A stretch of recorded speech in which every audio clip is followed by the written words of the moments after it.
All right, I think we are live. So welcome everyone to another live stream here on the Maran Motoring YouTube channel. Hope you guys are all having a good weekend so far. And I see we already have a few people here that have joined us, but I first want to say, of course, the usual thing. We'll be going for about 2 hours here. I'm going to give priority answering to anyone who does a super chat or is a member of the channel here.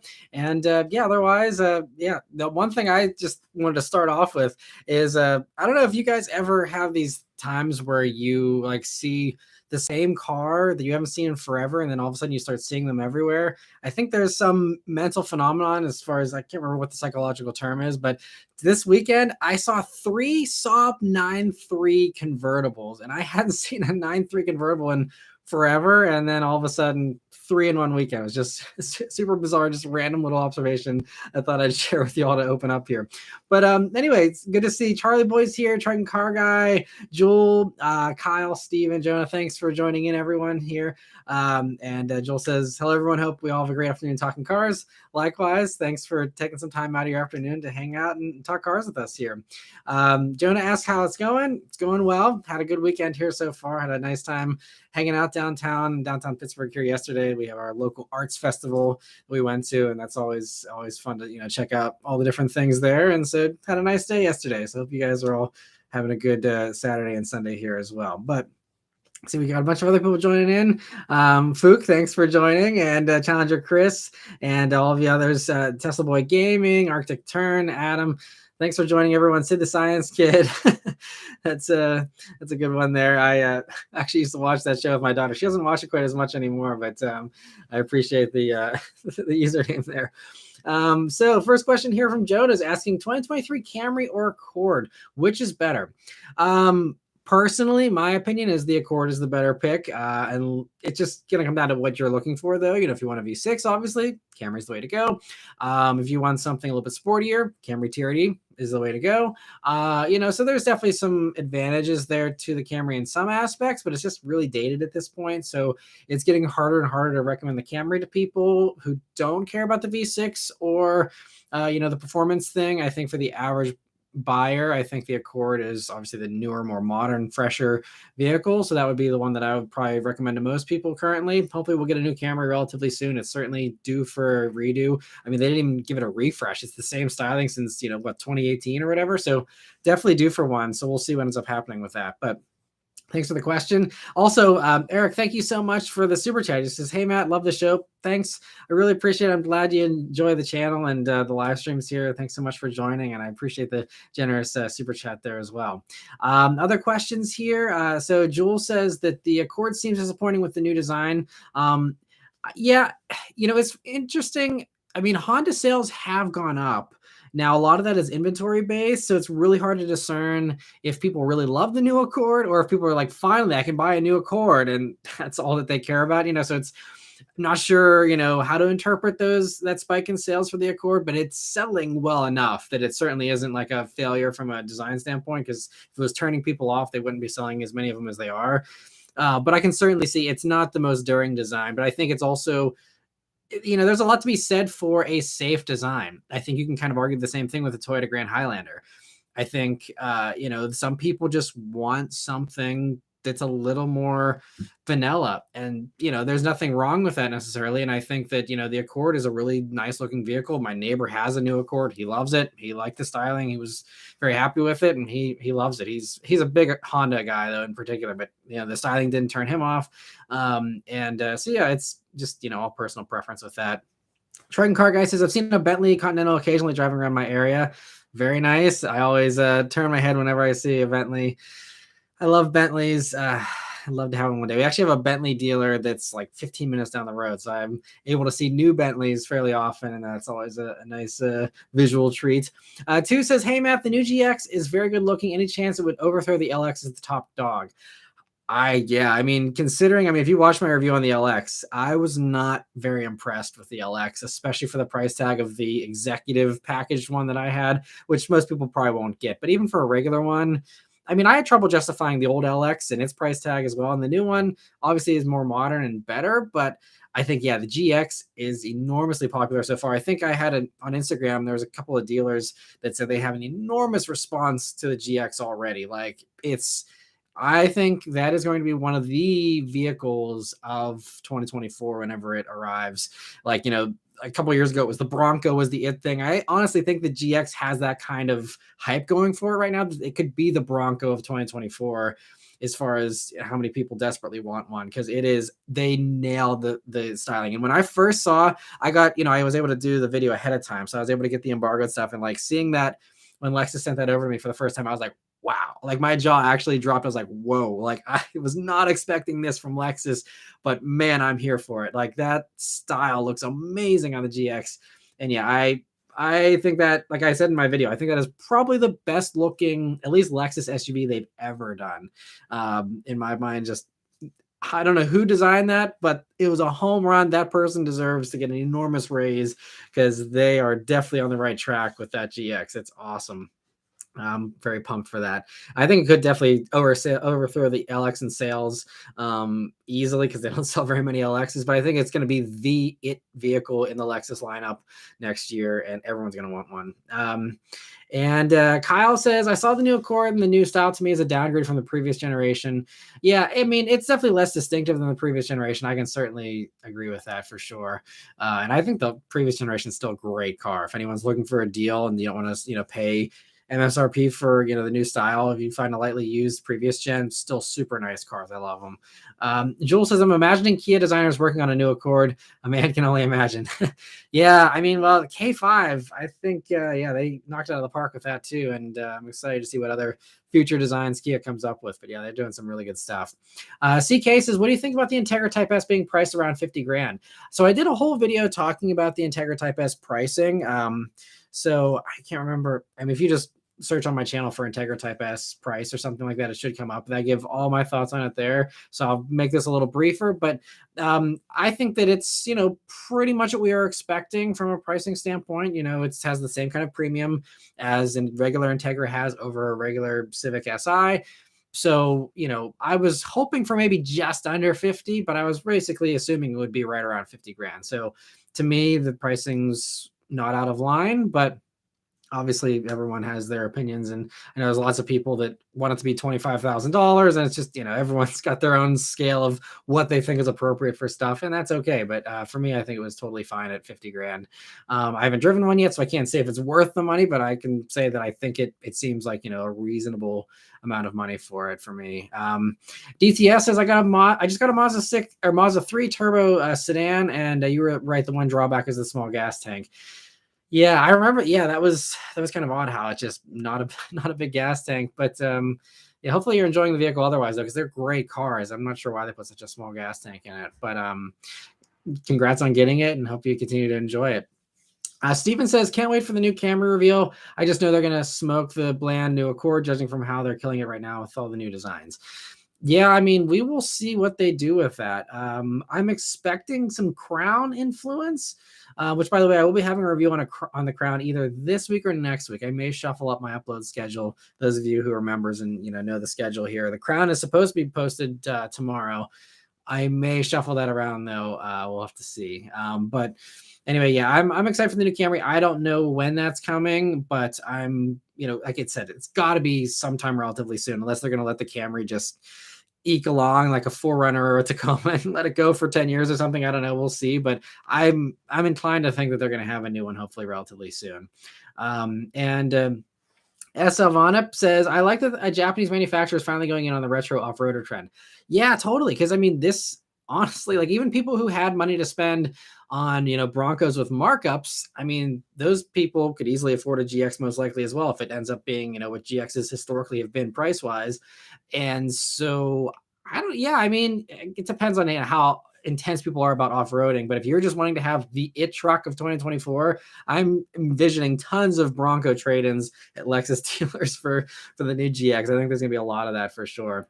And I think there's also some appeal there to people who had quality control issues with Broncos, people who don't love Jeep quality control or Jeep safety. You have the GX being this tank of a vehicle that'll probably be very safe, very sturdy, very reliable, hopefully, coming from Lexus, and could be, a better buy for a lot of people in a lot of people's minds because of that, Japanese build quality and, just the history and reputation of Lexus. So Yeah, I'm excited for it too. Copper says, in my opinion, the new Accord looks too wide. I prefer the new Sonata because it's also wider, but the proportions don't look off like the Accord to me. Yeah, and I love that redesigned Sonata. I'm hoping we see that relatively soon here, but that thing, Hyundai's another one, just killing it with designs. And I really love how like people didn't love the current Sonata design, and so they really quickly went and mid-cycle refresh looks completely different. It's not like new headlights and taillights and that's the end of it. Like they really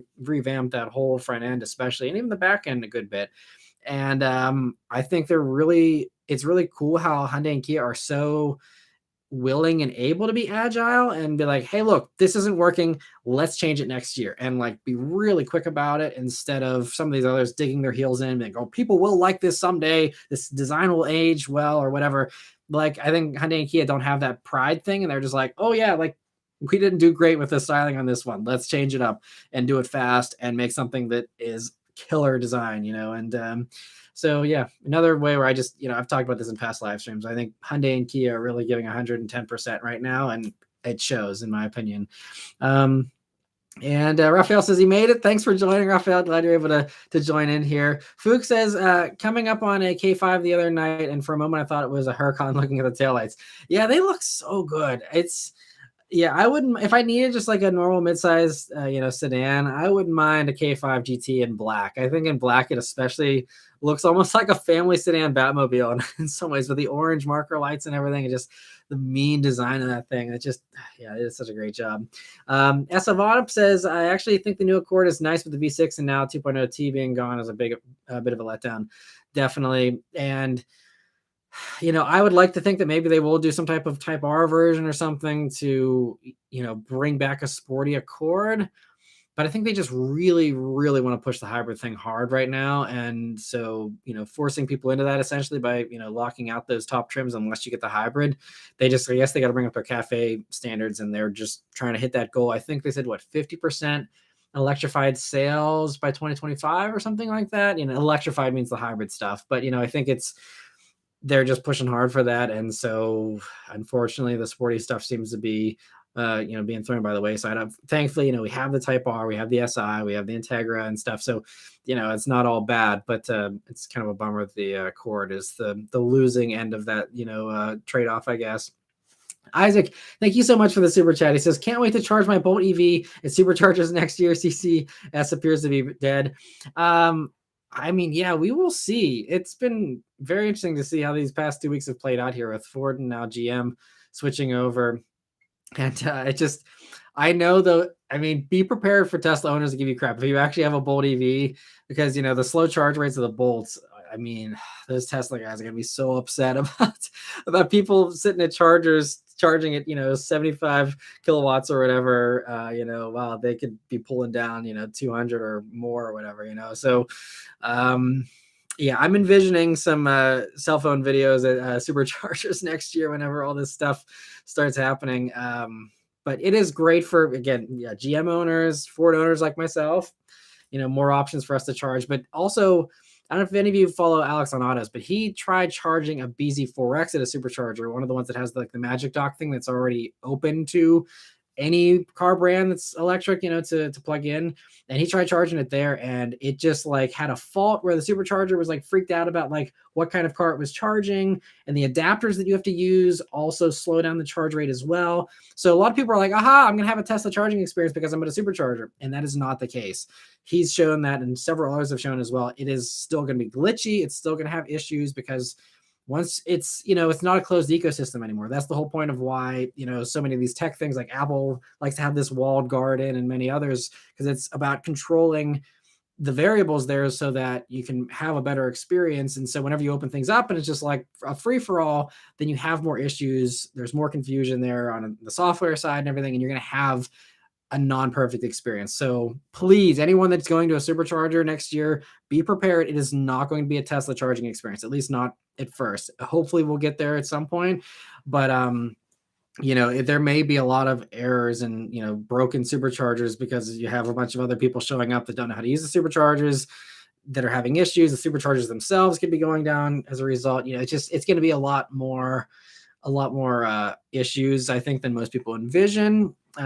So Yeah, we'll see how that all plays out. It'll be very, very interesting. And yeah, I could go on all day because there's a lot of other stuff to get into with that whole charging thing and how it's going to play out. But yeah, hopefully it'll all work out okay. But I'm not optimistic, unfortunately. But thank you so much for the super chat, Isaac. And at least for all of us non-Tesla owners, we'll have a few more options next year. And Hugo says, "Hey Matt, I watched the reveal of the 2024 GX, and I gotta say it looks badass. Yeah, they are so cool looking. We're all so pumped for them. I think I don't know anyone who doesn't, but there was a few people in the Facebook comments on my post that like thought it looked bad. I'm like, what? I mean, again, it's subjective, but I think it's really hard to fault the design of the new GX." Raphael says, like BMW standing firm on the beaver teeth thing, despite how many people complained. Yeah, as far as digging their heels in on those styles, yeah, it's.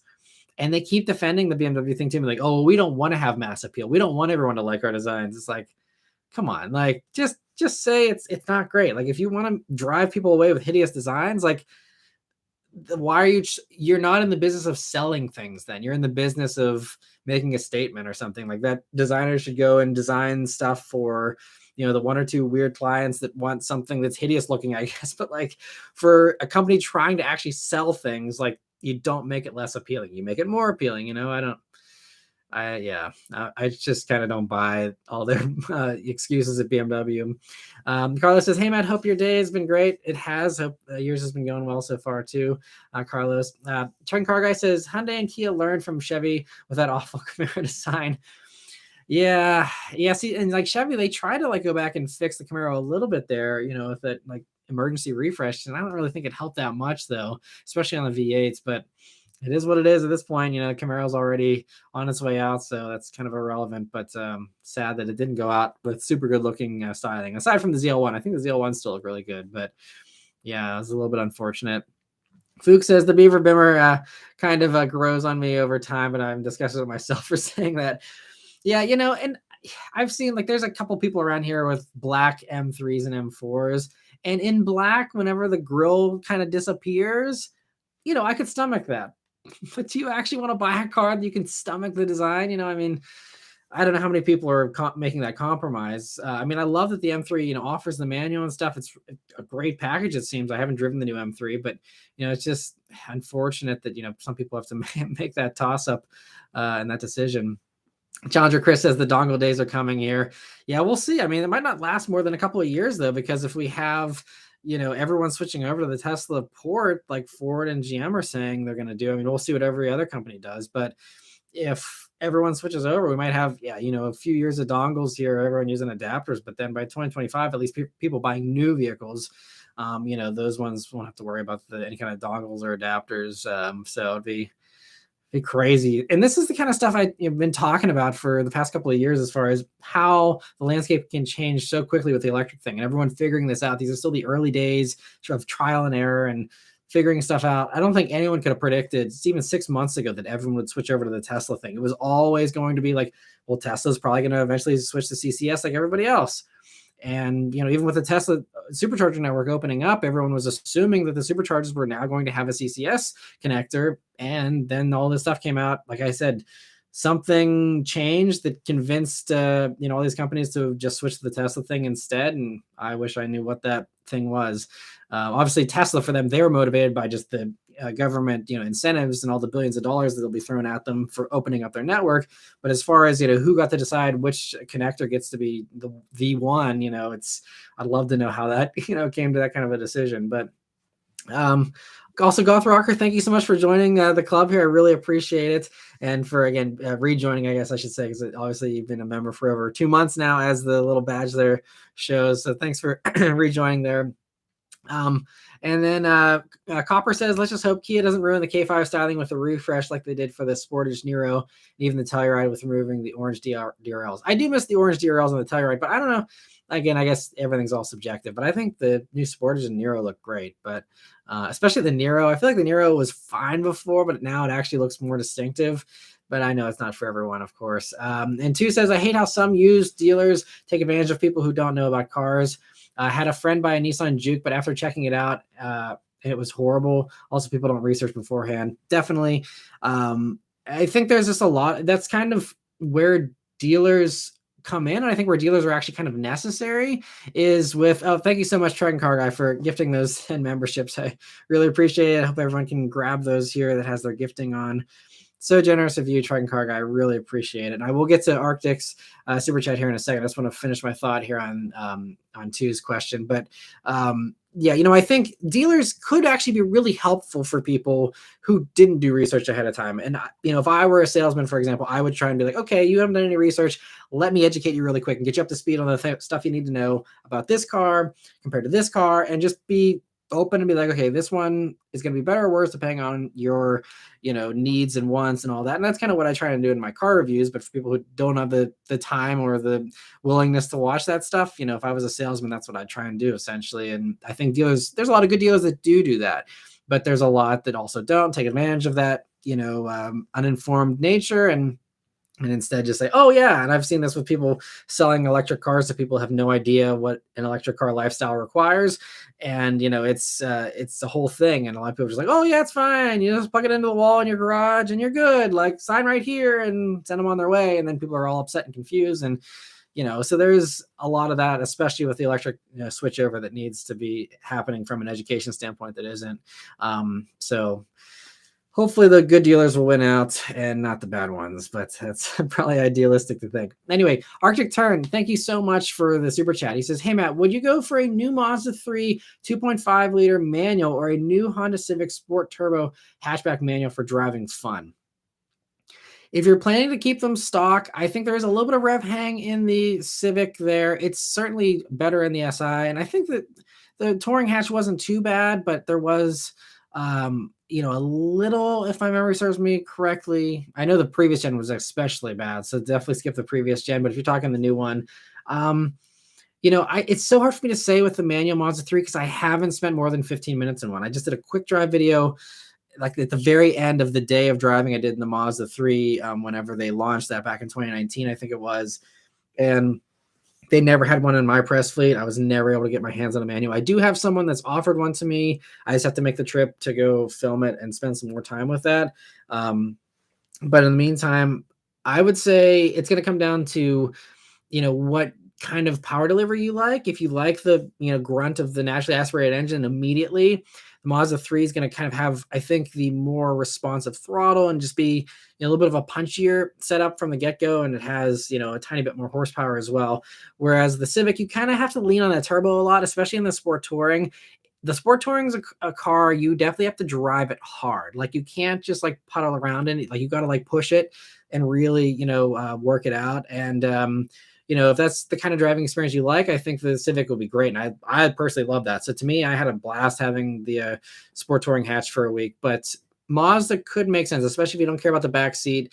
It might be really hard to test drive once. I know it's probably, why you're trying to get some opinions on it. But it's so hard for me to say because, again, it was such a short drive and it wasn't a great drive at that. I just basically drove up onto the highway, went around a couple of on-ramps, and that was about it. And I sat in city traffic for a few minutes, and that was about it. So, I mean, it was not a good, experience. I just wanted to cover it. So I did the quick drive briefly, but I wish I had a better opinion for you, unfortunately. But I'd say they're both really good, though. From, again, the brief time I had with it, it was great. There wasn't any glaring annoyance or anything. So I think it should be fine. It's really going to come down to, again, how much of a back seat and, hatch space you need, because the Civic's the clear winner with practicality. But if that doesn't bother you, try and check out a Mazda manual and test drive it if you can. But I think they're both going to be great. There's really no wrong answer in my mind there. I think they're both, fantastic choices. But hopefully that helps you a little bit. And thank you so much for the super chat. I also see Kyle. Thank you so much for gifting 5 more memberships. I really appreciate that as well. And I'm glad to see everyone's able to grab those there. And getting back to the other questions here. Don't want to miss any member questions. So Jean, thanks so much for making the chat here. Two-Track Jack says, Matt, you might have talked me into looking for a Bolt so I can irritate Tesla people. Yeah, well, that could be a whole new niche. It could be like the next evolution of icing out the supercharge. Is just like, instead of just being in a completely useless vehicle that cannot plug in at all, you're in a Bolt, which I love the Bolt. I praised it plenty in my review, just a few months ago. No hate against Bolts, but it's really slow charging. And even seeing a Bolt sitting at like CCS, like there'll be people in Bolts whenever we were on a road trip last year, there was someone actually, it was not in a Bolt, they were in an i3, but that also charges insanely slowly. And they just like parked their i3, plugged it into the charger, and went into the mall. And I mean, I don't know how long they were in there for, but I mean, it was just like sitting there. And it's like, you're tying up one of these chargers, and meanwhile there's a guy in a Hyundai Ioniq 5 that can pull down 250 kilowatts or whatever, that's sitting there waiting while this i3 is just like essentially parked there for the day. And it's like, there's some etiquette there that, especially if you're a new EV owner, maybe you're unaware of. But it's just one of those things. Tying up a supercharger or any kind of charger isn't cool, especially if you're on a road trip or something, you need to get where you're going. Having someone sitting there at a slow charge rate, just, it's kind of painful for everyone else around you that's waiting for a charger. So it's, yeah. And unfortunately, it seems like a lot of people don't have as much consideration, I think, as they used to have. And so it's one of those things where, like I said, I'm envisioning some cell phone videos at superchargers next year from very annoyed people, because everyone's got different charging speeds, and all the glitches they're going to have once these superchargers have to deal with all these other cars and stuff. It's going to be interesting next year. But Tesla's grabbing the cash. They don't care about the customer experience, apparently. And so we will see what the repercussions of that are. SLMD, thanks so much for joining. Says, good morning, madam, from the West Coast. Thanks for joining in here. Truck and Car Guy says, anytime I see a new BMW with that massive grill, I can't help but see a pig nose. Same. Raphael says, I so wish I could get a Camaro ZL1. It's my absolute favorite looking, mostly affordable car. They are fantastic. Hopefully you can get one someday, because they're a ton of fun. And let me see some other questions here. I see we got some people showing the Truck and Car Guy some love there, and Kyle for the membership gifting. It's so nice of you guys. And see, we got another super chat here popped up. Thank you so much, Hugo, for the super chat. He says, hey, man, I noticed that you don't do a versus video. Also, the Ram Rampage looks pretty nice. Still hoping for Dakota. Yeah, it'd be cool if they brought the Dakota name back. I'm not sure, why they wouldn't. But I guess Rampage, sounds a little more exciting. I don't know. Yeah. And as far as the versus videos, they're really hard to set up. I know that's a very popular thing, the comparison stuff. And I mean, it's not impossible. Sometimes I can, try to get, so basically, like for me, the way it would work to do a comparison video, I'd either have to have, the vehicles be privately owned and have two owners be like, hey, let's all meet up and like do a thing here on some Saturday or something. Or if I'm actually trying to get them from the manufacturers, then that's where it gets to be really hard, because there's basically two big fleet companies. There's a third company as well that provide me with the press vehicles. But, so I can't have more than one vehicle from each one of those fleet companies. So for example, I can't do an Accord versus Civic video, because I can only get one car from them each week. And so it would be 1 week one thing, 1 week another. And it seems like people only like the comparison stuff whenever both cars are physically right there next to you. Because I've tried doing comparisons in the past where I'm like, I drove this last week and now I'm in this week. Here's my thoughts on them. And that doesn't seem to like have the same appeal for people. So if I need to have everything right there physically at the same exact time, then it's really hard. So I'd have to have a comparison where I get a car from one of the fleet companies that manages certain manufacturers and one from another company that manages others, and then hopefully be lucky enough to have both cars available to send to me at the same time. It's just a logistical nightmare usually. Maybe it's worth it considering how many views some of these comparison things get, but it's tough. I wish there was a way to do it that was appealing to people while still avoiding that headache and just being like, hey, I just drove this last week. Here's my comparison, which I do in my regular reviews. But, again, people see that comparison thing, see the two cars in the thumbnail right next to me, and it makes it more appealing. So it's just the nature of YouTube, but it's something that's really hard to do, at least for me. So that's part of why I don't do it. But I'm sure it would be a great idea. It's something I'd love to do someday. It's really tough to do. And Carlos says the manual Mazda 3 was great. It was fun to drive, and since it's the premium, you get the benefits of the awesome Bose stereo. Very true. Thanks for giving your insights there, Carlos. I think you worked at a Mazda dealer, if I remember correctly. So I don't know if you owned one or not, but I'm glad to hear you chiming in there. It's really helpful. I appreciate that. And if you have any more thoughts too, you guys can certainly chat in the comments here and go back and forth if you have any extra insight to add there that I'm sorely lacking here with my advice on the Mazda 3 manual. And Albert also says, get the Mazda. And Carlos, okay, sorry, I'm just catching up on comments here. Carlos says, I owned one for about 2 years before getting my GR86. So there you go. Really appreciate the insight there, Carlos. SLMD says, God bless everyone in chat. And of course, Matt too. Thanks. I appreciate that. Omar says, will there be any new colors for the Mustang Mach-E in the near future? I think 2023 and a half, there was some changes. 2023 had that new dark blue color.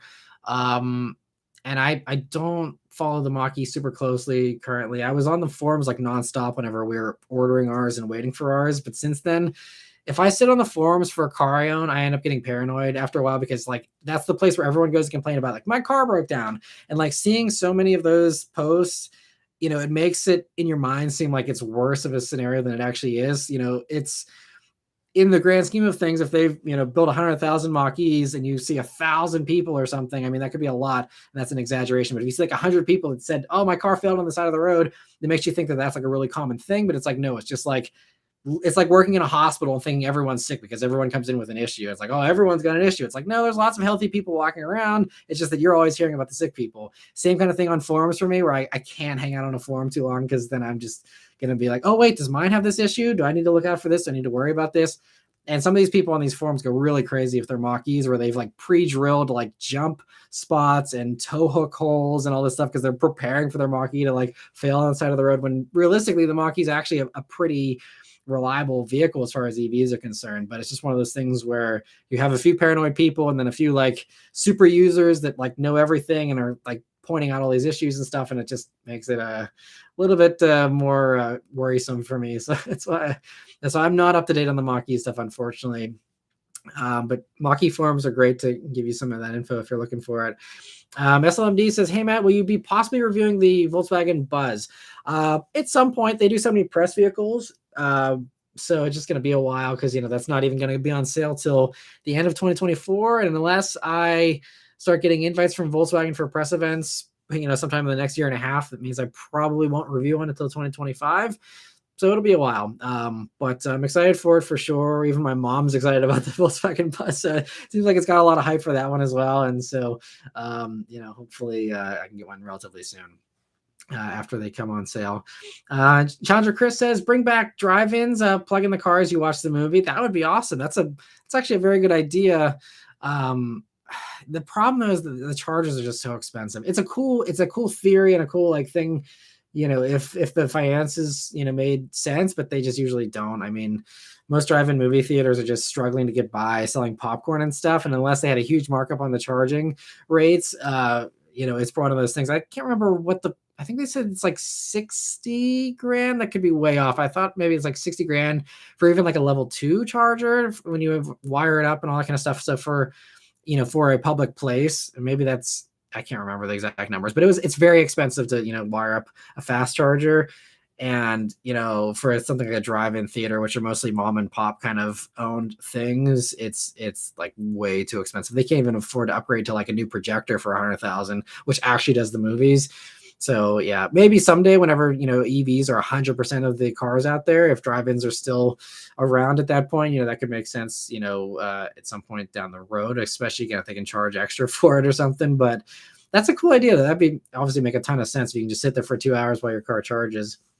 And Fook says, now everyone understands the trucking car guys struggle with truckers sitting at fuel islands. Yeah, I'm sure. Yeah, that's got to be annoying too with blocking stuff. And I mean, I even can understand, some people that, will be pumping at a gas pump that's both diesel and gas. And sometimes diesel owners have to wait a few minutes for that. And obviously not as bad as a charging situation, but I always try and make sure I avoid the areas where I'd be potentially blocking a diesel pump in case someone comes in with a trailer or something like that, for that same kind of reason.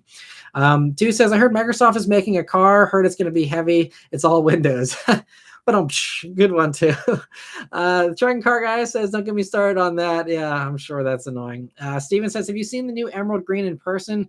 Man, it looks so good. I saw it on the Bronco and the Mustang. Easily my new favorite color for cars. Oh, yeah. If you're talking about, I think it's eruption green is the color there. The new Ford color. I'd love to see that on the Mach-E. That would be cool for sure. We still have, 3 years left on our lease, basically. So it wouldn't be us anytime soon. We'll maybe get the next gen version if we like it, potentially. But I'm so bummed they didn't offer more exciting colors. Both Beth and I are like really hoping for some type of more exciting color for 2022 for the Mach-E's, and they didn't really have much. So it's a little bit unfortunate. And let me see. So Joel says, Matt, do you think Mitsubishi should jump on the retro trend by building a Pajero, which could also underpin the Xterra from Nissan? I think it will be a home run. Thoughts? Yeah, I mean, Xterra is a no-brainer for Nissan. I don't know. That's another one of those we talked about this, I think, last week with Nissan and some of their missteps. Like that's one like, hello, like where is the Xterra? Like do something, even if it's like a half-hearted effort. Like surely just slap Xterra badges on something that looks rugged. Call it. They could even just take the Rogue and just make a cooler looking Rogue and just have the Rogue underneath and just slap an Xterra badge on it. They'd sell a ton of them. Like even if they just phoned it in, it would be great. But as far as Mitsubishi, 100%. I'm not sure why they're not doing anything either. Another like easy money thing, I think. Sorry, I'm gonna get a drink here, but yeah, I 100% agree they should do that. I don't know why they do. Steven says, is green your favorite color or only on cars?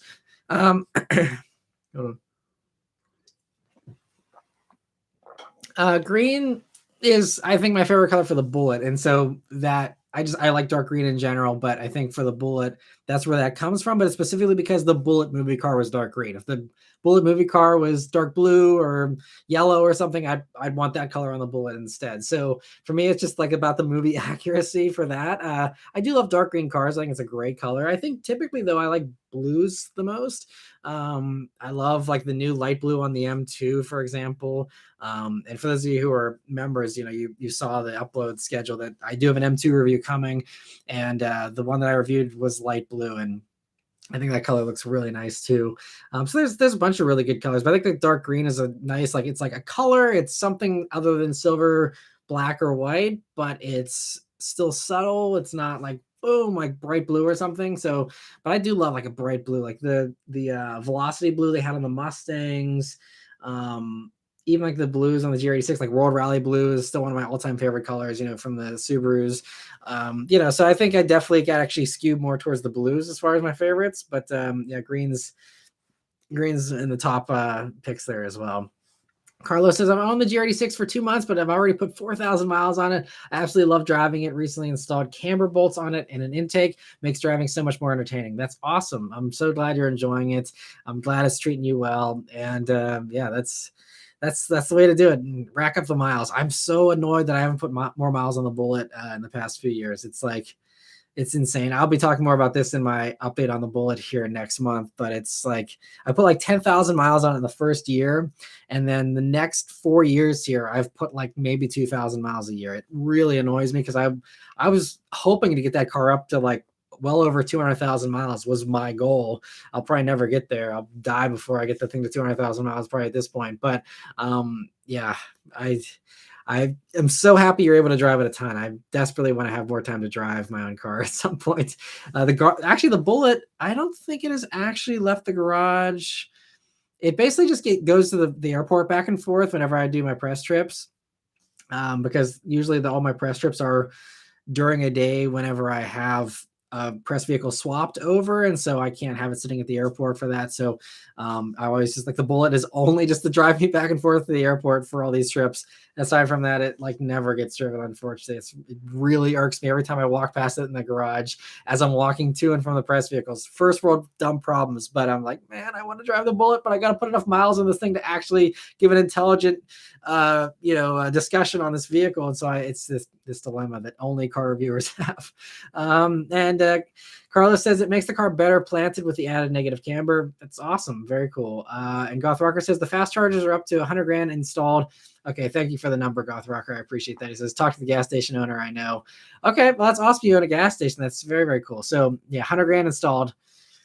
I remember hearing that number, so I don't know why I don't remember that. But yeah, it's a lot. So that's part of the problem too. Like some places where I'd be like, well, this is a no-brainer. Why don't they just put this in? It's because it's 100 grand investment. Like it's a lot. And especially right now, again, EVs are all that we're hearing as car enthusiasts because that's all the new stuff coming out. And that's what everything's being talked about because it's the new exciting frontier here. But it's still currently, I think, 6% of all the vehicles that were even sold new. I don't even think it's 6% of all the vehicles on the road, period. So it's like a tiny percentage still. So for those, business owners trying to justify that, like for 6%, no, like that's not going to make any sense. Once it's way more than that, then you'll see chargers pop up everywhere. And that's happening. I mean, we're seeing the EV adoption rate is skyrocketing. It's doubling every year, basically. So we'll get there quickly, I think. But, I think it's going to be one of those things where what comes first, the chicken or the egg? But it's like you got to have the volume in order to justify the investment.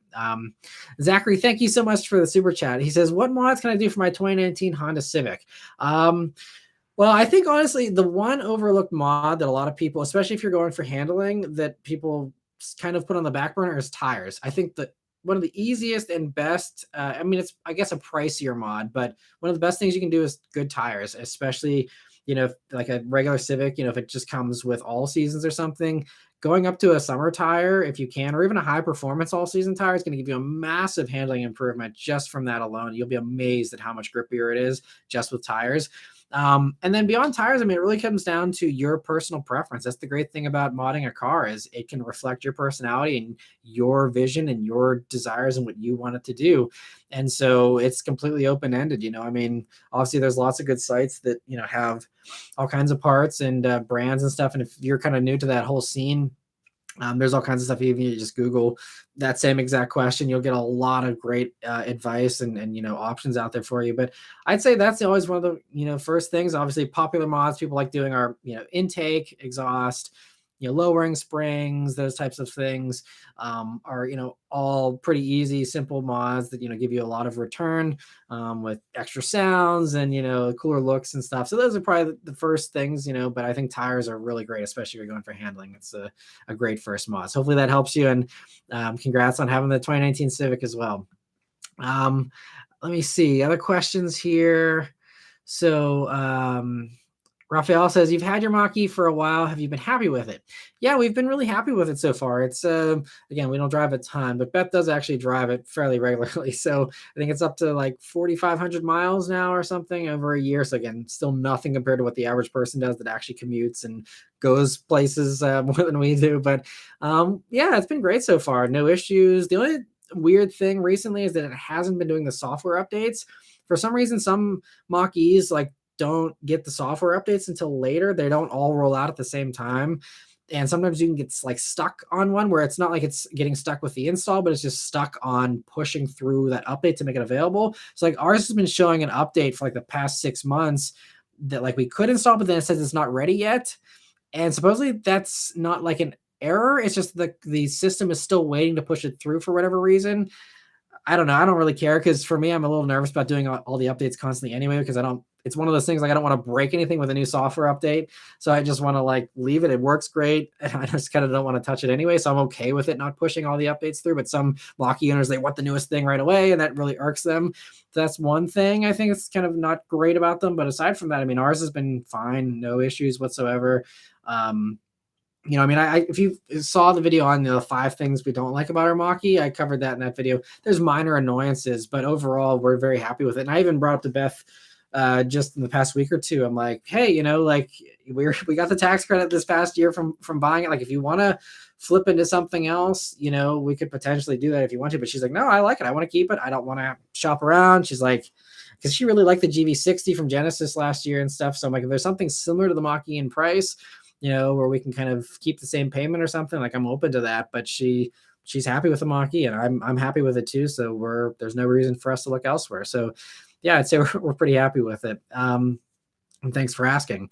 Tesla Boy Gaming says, drag race Mach-E versus Bullet. We would like to do that someday, because I think that would really be illuminating for some people too. Because I think actually the Mach-E, at least from a dig, would definitely smoke the Bullet. Because even though the Bullet has way more power and even more torque, I think they're pretty much even on torque. I think it's around, if my memory serves me correct, around 420 pound-feet of torque in the Mach-E, but the horsepower is way down. It's what is it? I don't even remember the horsepower numbers for my own car, because it's fast enough. I don't even care. But it's, in the high 200s, I think they're for the horsepower. So, I mean, it's quick, but, I think obviously once you get up to higher speeds, the Bullet would pull away. But from a dig, I think the Mach-E would totally smoke me, So it'd be a fun drag race to do. That's just one of those things. I know, again, everyone sees all the drag race videos, and, they think that that's, not hard to do. But for me, legally doing a drag race that wouldn't get me thrown in jail or have to worry about being thrown in jail for something I'm doing on the streets, like to find a drag strip and do it, and actually be able to film it well. Cause I could go to a public drag night and just, film it from the stands, but that's not going to be very nice looking. So like actually getting your own private strip and doing something like that, like Haggerty does always, they spend tens of thousands of dollars to do those shoots. So, it's just something, unfortunately, I don't have the means to do, but someday it'd be fun to, legally do something like that. I'm hoping to maybe someday do it. It's just getting access to a drag strip privately, Copper says Nissan tells us the Terra overseas or sells us the Terra overseas. So it makes it even more hard to understand why when they're already building a new Xterra. Yeah. Yeah. And I don't think I even knew about the Terra, honestly. I don't really follow overseas stuff too much, but that actually makes it even, more inexcusable. You're totally right. It's crazy. I don't know. I'd love to sit down with a Nissan executive and be like, so what's up? Like, what's going on? And Goth Rocker says Nissan had to eliminate the Xterra due to cafe numbers at the time. New regulations made them cut down on the SUV's poor gas mileage. Okay. And I could totally see that, back then, but they still keep the Armada around. I guess maybe it's in a different class with it being, an actual truck-based thing, but do that for the Xterra. Make it a truck-based thing. Like I just like take a Frontier and put a cab on the back of it, like, and call it Xterra. Like, to me, even that would be fine. Like, I still feel like there's some real easy like shortcuts here they could do if they wanted to. Again, it's real easy. I don't know the inside story. It's real easy to judge and say, oh, this is so easy. And clearly it's not because they haven't done it, but I don't know what the holdup is. I'd love to know. Hugo says, have you heard any word on the new F-150 and your thoughts on an F-250 Raptor? F-250 Raptor sounds like a great idea. And I'm sure with their mentality of Raptor, all the things, they will someday do an F-250 Raptor, I'm sure, especially now that, we're seeing like the 02 version of the Silverado HD. I think, obviously that doesn't go as far from a power standpoint, but I could see certainly them doing an F-250 Raptor someday. As far as new F-150, I haven't heard anything new aside, from what we were, I think last week talking about how this new truck Ford's coming up with, this new electric truck. They're saying it was like a Millennium Falcon with a back porch, essentially, which was a strange kind of, comparison, but that's kind of what they're saying as far as that future electric one. Now, whether that also trickles down to a gas version, I don't know. I think it'll probably be a completely separate thing. So I think F-150, they don't want to rock the boat. They're just going to probably keep it pretty similar. And they just did the new one, which wasn't super, fresh, but they did the new one a couple of years back. So I think we still probably have 2 or 3 years to go before we get an actual new generation F-150, if I were to guess, but I have no idea. But that would I think it's too fresh right now to think about a new version currently. And Omar says, I like the green BMW uses on most of their cars nowadays. Yeah, that's a really nice color as well. That's a very different shade of dark green, but a very nice one too. And Triton Car Guy says, my family in particular seems to have a tendency to buy Nissans. I'm kind of the oddball with the Mitsubishi. Interesting. Yeah, it's some families just have that brand loyalty. And like I said, like I talked to my neighbor who just bought the new Accord, and talking to him, I was like, did you cross shop anything? He's like, no, I just, I really have good luck with Accords and I wanted the new Accord, and that was it, So some people it's simple. And I appreciate that simplicity and that, you find your thing and stick with it. If you're happy with it, yeah, there's nothing wrong with that, and unless the car is burning you and you're getting nickel and dimed or something. But if that's not happening, then yeah, stick with, what you like. It's great. So let me see some other questions here. That Washer Nerd says, WRX engine is acting up. If it comes to it, what should I get next? J56 Mini Cooper S, Mark 6 GTI, 7th or 8th gen Civic Si. J56. I'm a little foggy on my code names for minis currently. I think that's the newest generation, if I'm remembering correctly. If so, between all those, I don't know. I mean, it comes down to your personal preference. Once again, what I would pick if it were me in your shoes, probably Civic Si. I'd either go, so we're on the 10th gen Civic right now. I even get that mixed up and forget those. But if you're talking about like the last naturally aspirated Civic SIs, 100%, yeah, go for one of those. That would probably be my pick. Mark 6 GTI, if you get that with an extended warranty, okay, but otherwise that's a gamble from an electronic standpoint. I don't trust older German vehicles like that. So unless you have a high tolerance for tinkering with stuff and putting out check engine lights and stuff, then that's maybe okay. But otherwise, I'd say Civic, and then second runner up for me would be the Mini, because apparently these newest gen Mini Coopers are actually pretty solid, pretty reliable. And I think they're a pretty good bargain for what you get these days. That's, again, more of a gamble than the Civic, though. So safest one, Civic. Mini is the next runner up in my mind. And then GTI would probably be dead last as far as those three go, in my opinion. Hopefully that helps you, but feel free to send me a message to that washer nerd if you want, and I can, kind of talk you through it a little more, depending on, what exactly you're looking for and all that. Okay, so he said washer nerd says 08 to 13 minis. So maybe you're talking R56, because I had an 08 mini and that was an R56. If you're talking about those are unreliable. Stay away from those. So in that case, Civic Si, definitely Civic Si is the pick there, in my opinion. So Dylan says, we've had good luck with the Chevy and GM as a whole, minus the trans slipping in the truck. Yeah, I think especially Chevy, as far as their trucks go, they've really, they've been doing that forever. So that's one of the things they're really good at. So I think going for a GM truck is always a solid pick for the most part, especially now they have the new interiors. Before, it was like kind of a ripoff because you were getting a nicer interior in the F-150 and the Ram for the same kind of money as this Chevy. Now Chevy has the new interior. I think it's, much better value for sure. And see, DXB has got a multiple question here. He says, what do you think about the 2018 Pajero, the retro type? I don't know. I honestly don't even know anything about the Pajeros because we don't have them here in the States. I have no clue what they're like. I don't even know what engines they have. I don't even know if I remember what they look like. I'm sorry. I'm out of the loop when it comes to non-US cars most of the time, because I'm so busy always covering all the new stuff here in the States that some of the other stuff that's foreign, I just kind of falls through the cracks for me. Ramton says, hey Matt, I was wondering, what are some of your favorite 90s cars? Favorite 90s cars, there's so many to pick from. Man, I don't know. I would say, for me, like a WRX STI 22B, those are one of my favorites.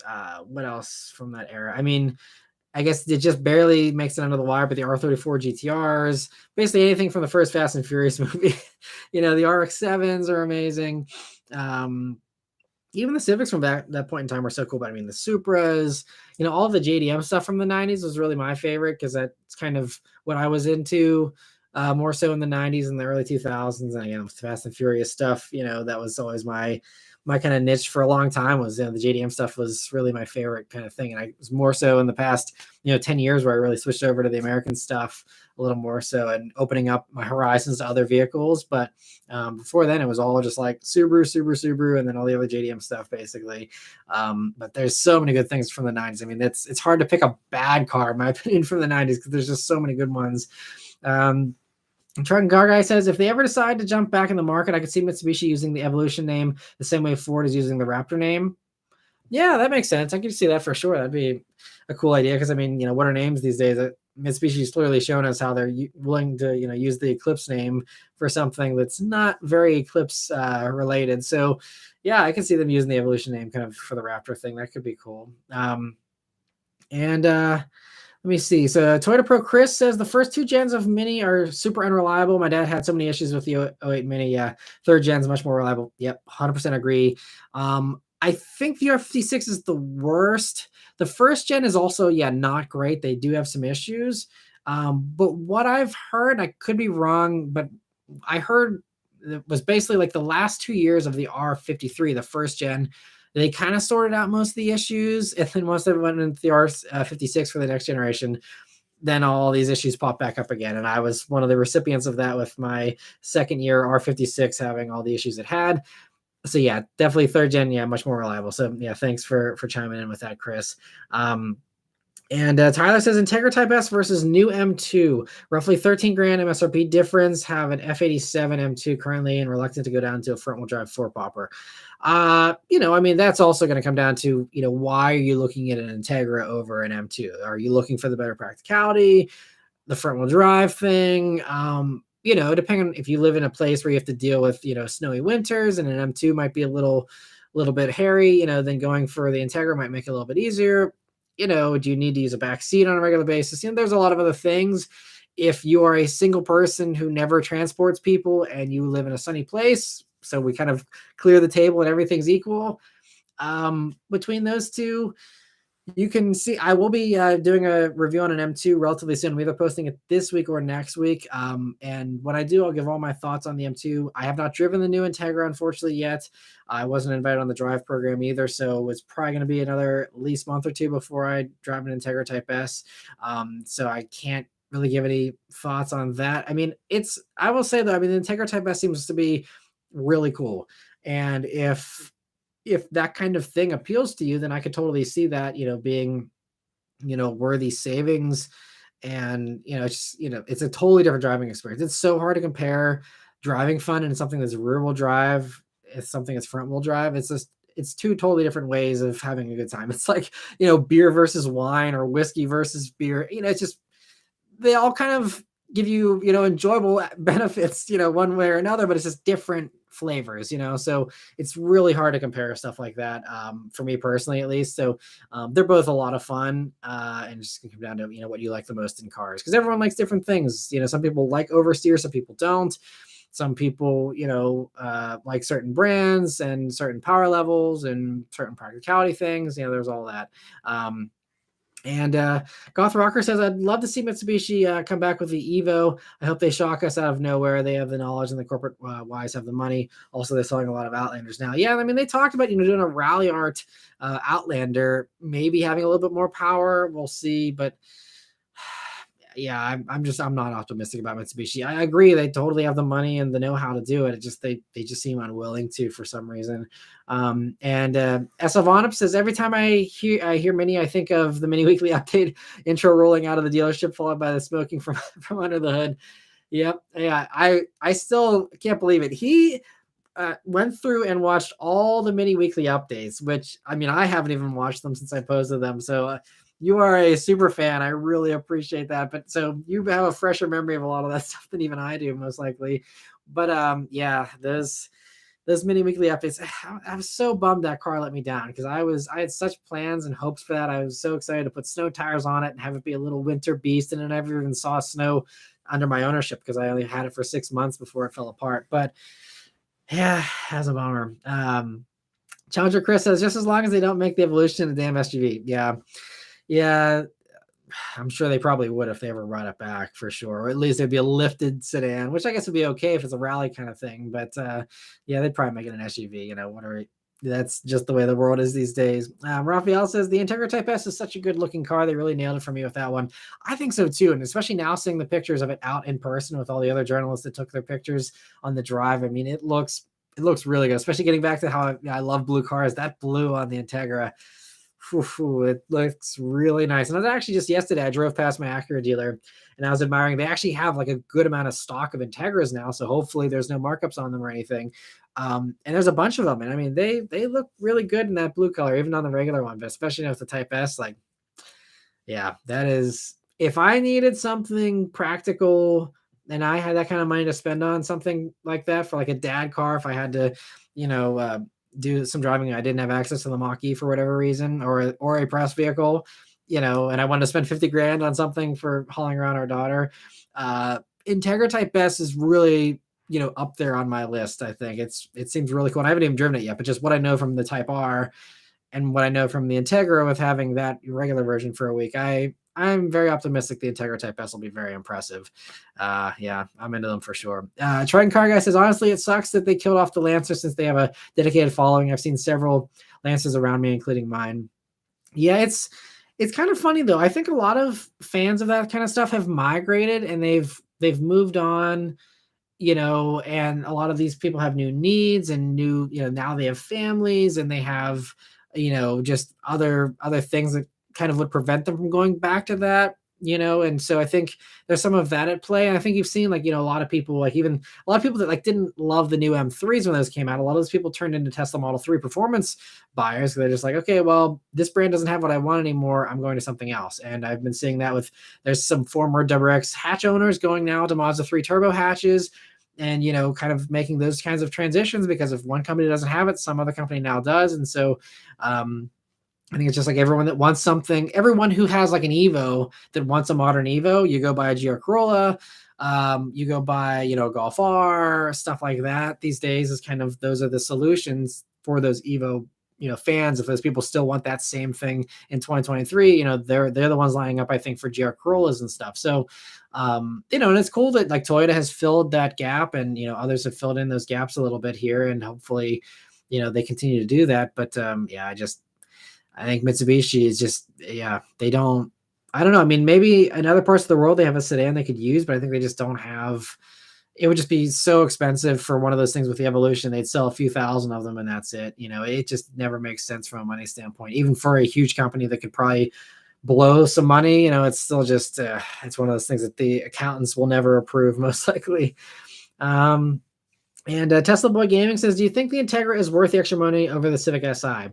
I discussed this a good bit in my Integra review video that I did last year. So if you haven't seen that, I really go in depth because I had just spent a week with the Civic Si a few months before that. And I go into, what I think about them. Like it just comes down to, do you want those extra luxuries? Do you want the stuff the Integra has? If you don't care about that stuff, then obviously just go for a Civic Si. But if you really could use the hatch and the extra space of the hatch, if you really like those extra luxuries, 100%, then it could be worthwhile for you. Personally, I like the Civic Si enough, and I don't need the extra hatch versatility, that if, I needed to buy some kind of little daily driver, I'd probably be happy with the Civic Si and save the, $7,000 or whatever. But if the Integra things, are something that you'd find value in, totally. I don't think the Integra is a ripoff or anything. I think it's great. And, I've been seeing also, I don't know about you guys, but I've been seeing a bunch of them around. Like a lot of people are buying them, especially now with Acura and Honda sales like skyrocketing here. Now they finally have inventory for everything. I've been seeing Integras popping up all over the place. So I think it's actually turning out pretty well for Acura, despite all the naysayers. I think that Acura did the right thing with the Integra, and it seems to be showing in the sales figures. And Omar says, was the Ford Explorer track the same size as the current Maverick or Ranger? So yeah, you're talking about the truck version of the Explorer they did for a few years, which is a cool like niche thing that like I haven't seen one of those in probably a decade, but I think from my memory, those were more Ranger sized. I think they're definitely bigger than the Maverick. Goth Rocker says the Evo has to be a car. I think they learned from the Eclipse Cross. Eclipse Cross does not sell well. I don't totally blame Mitsubishi for being SUV focused. Even Ford killed all their sedans. Oh yeah, totally. I mean, especially if you're trying to survive, you got to just focus on the SUVs. So I don't blame Mitsubishi for doing that either. It's just like we've talked in the past. There's other names they could have used at Mitsubishi that would still been cool names that didn't have to be Eclipse. Especially since I don't think the Eclipse name really carries much value anymore. So it's not like the Mustang name, which is like thriving and has this huge following. Like Eclipse have a following, but it's it's a following of a bygone era. People that loved them in the 90s, loved them in the 2000s, and then they kind of just got lost to automotive history there. And let me see. So Double Strike Photo says, joining late, but I hope you and the family are doing well. Thanks for joining. I really appreciate it. We are doing well. And yeah, I actually, so I remember you said your wife has an e-tron. I actually have the Q8 e-tron this week as my press learner. They just shift around the press schedule here for me. So they just sub that in at the last minute. So I think, yeah, they were supposed to send me a Hyundai Ioniq 6. They actually were having some little bugs with it. They had to send it back to the dealer, so they had to swap in an Q8 e-tron at the last minute. So I think basically like the same thing as what your wife has, Double Strike there. So yeah, you'll see my review on the Q8 e-tron here in a few weeks. I'm sure like 5 people will watch that video, but they had to send that at the last minute to swap in for the other one. But usually electric Audis do not do well on my channel, so I'm not optimistic. But yeah, I'll be posting that one for the few of you who do actually want to watch that in a few weeks here. Mike says, how do automakers prevent EVs from turning into tech products in terms of upgrade cycle with battery improvements going forward? Well, I think this is kind of why buying an EV is something, especially if you're going to keep it for a long time, it's going to eventually, lead some people to, having a feeling of, not getting ripped off, but kind of just like feeling like they're falling behind faster than if they were to buy something gas that doesn't evolve quite as fast. And this is why I recommend leasing EVs right now. Or at least if you have something like Ford does, which is really nice, where you have, the ability with the Ford option plan, you can buy it, so you get the tax credit. but then you still have like the leasing ability, like we did with the Ford options on the Mach-E. We did the 4-year thing. So after 4 years as a balloon payment, we can either pay the balloon payment, keep the Mach-E, or we can just let it go and, basically it's like a regular lease. And I think that's kind of the ideal way to do this right now, because that stuff again is evolving so fast. And it's one of those things that, yeah, I think it's going to be tough though, as far as your question about how do automakers prevent that. I don't think there's really a good way, and it's not great from a disposable, kind of culture that we live in, with iPhones and stuff, everyone getting a new one every year or two. It's really tough, with cars being so expensive to do that. So I think that's why leasing kind of really helps with that. And I think, if car companies push the leases more for EVs, that would certainly help, I think, with, you know, helping people to kind of be like, okay, I'm getting the newest thing now, and not feel like they're getting left behind with the tech evolving so fast. And then they can also benefit from having those same improvements pretty quickly there. So but it's going to be tough, because that's the thing, there's so many people like, oh well, they're slow charging and blah blah blah, but like with how fast it's evolving, it's going to get so much better, so much quicker. And it'll be one of those things everyone's going to want to be upgrading, I think, a lot faster for the EVs here, which I guess is every automaker's dream, right? So it kind of is one of the nice side effects of the EV switchover for them, for sure. Trenton Car Guy says, yeah, as a Lancer owner, I'm sure that if Mitsubishi announced the Lancer was coming back as a crossover, there'd be pitchforks and torches coming at them. Possibly, but I mean, I think all those pitchforks and torches already been used up there with the Eclipse thing. I think honestly, there's more annoyance about the Eclipse than Lancer, possibly. I could be wrong there, but I think Lancer is one of those ones that just, how many people actually care these days? I think it's just like, so it's just kind of not the mainstream product it used to be. And so as a result, it's just, again, people are like, oh yeah, I remember the Lancer. And that's about all the sentimental feelings they have towards it, And Omar says a Mitsubishi Montero would have been a better name instead of Eclipse Cross. Totally agree. You've used the Montero name, use any of those names, but yeah, that's one prime example. Double Strike Photo says my wife is loving the e-tron. As a matter of fact, she keeps dusting BMW drivers at lights and calling me, giggling about it. She's a menace. That's hilarious. That's awesome. Yeah, I'm glad she's enjoying it. There, it's super comfortable, super smooth too. Great daily driver. Chandra Chris says, I know we've talked about the best EVs, but what is your current worst EV you've driven?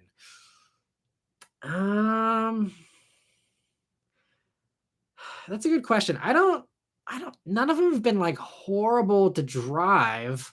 And as far as like, I haven't driven most of the like bad ones or the least competitive ones. Like, the Nissan Leaf isn't like super competitive these days. Not bad really, but just not super impressive by typical standards. I've never driven like an i3 or anything like that. But I mean, I'd say from the ones that I've driven, I'd say the one that's probably the least competitive right now is the Toyota BZ4X. Just especially the all-wheel drive version, doing 100 kilowatt charging, getting back to the Bolt thing. Like these BZ4X is sitting at chargers for an hour and getting 50% of their charge or something. It's just like it just charged so slowly. And I mean, even Toyota says it's not going to be great for anyone that wants a road trip, but it's just extra bad compared to what it is on normal EVs that charge at least 50% faster than that. So I'd say the BZ4X is just one of the tougher ones to recommend these days because of the charge. And if you go for the front wheel drive one, you get the 150 kilowatt charging in that, and then that's fine. But if you're going for an all wheel drive one, and same thing, Subaru Solterra has the same problem. With those two, I'd say it's really tough to recommend the all wheel drive versions with the 100 kilowatt charging rate. It's just tough because at least with like the Bolt, having its slow charge rate, it's, and like Kona EVs, another one, Nero EV, those also have their really slow charge rates here, even for the new ones, which is a huge miss in my opinion. But those are all vehicles where they're cheap. And if it's cheap, okay, you're only paying 35 grand for your Bolt or whatever, fine. You have a slow charge rate, whatever. Especially if you don't do road trips very often, it's not an issue. But as far as so I think it's just like anything that charges less than 100 kilowatts or 100 kilowatts like the BZ4X is just way too slow, and those are the ones that I can't really recommend unless you never road trip, like ever, or you're just gonna road trip in a rental car instead or something like that, or you have a backup car as a second car, something like that. One of those would be totally fine. But as your only vehicle, if you road trip and stuff and you don't want to rent a car, I would just not recommend those. So that's it. But I mean, all the other stuff's totally fine. Like our Mach-E charges 150 kilowatts. That's, like I said, was totally fine on our road trip. If you watch the road trip video, we had no issues with that. So it's just comes down to your lifestyle and, what you're willing to accept. But, yeah. Anyway, other questions here. Mike says, I know Rivian held a couple first drive events, but they literally have no press fleet.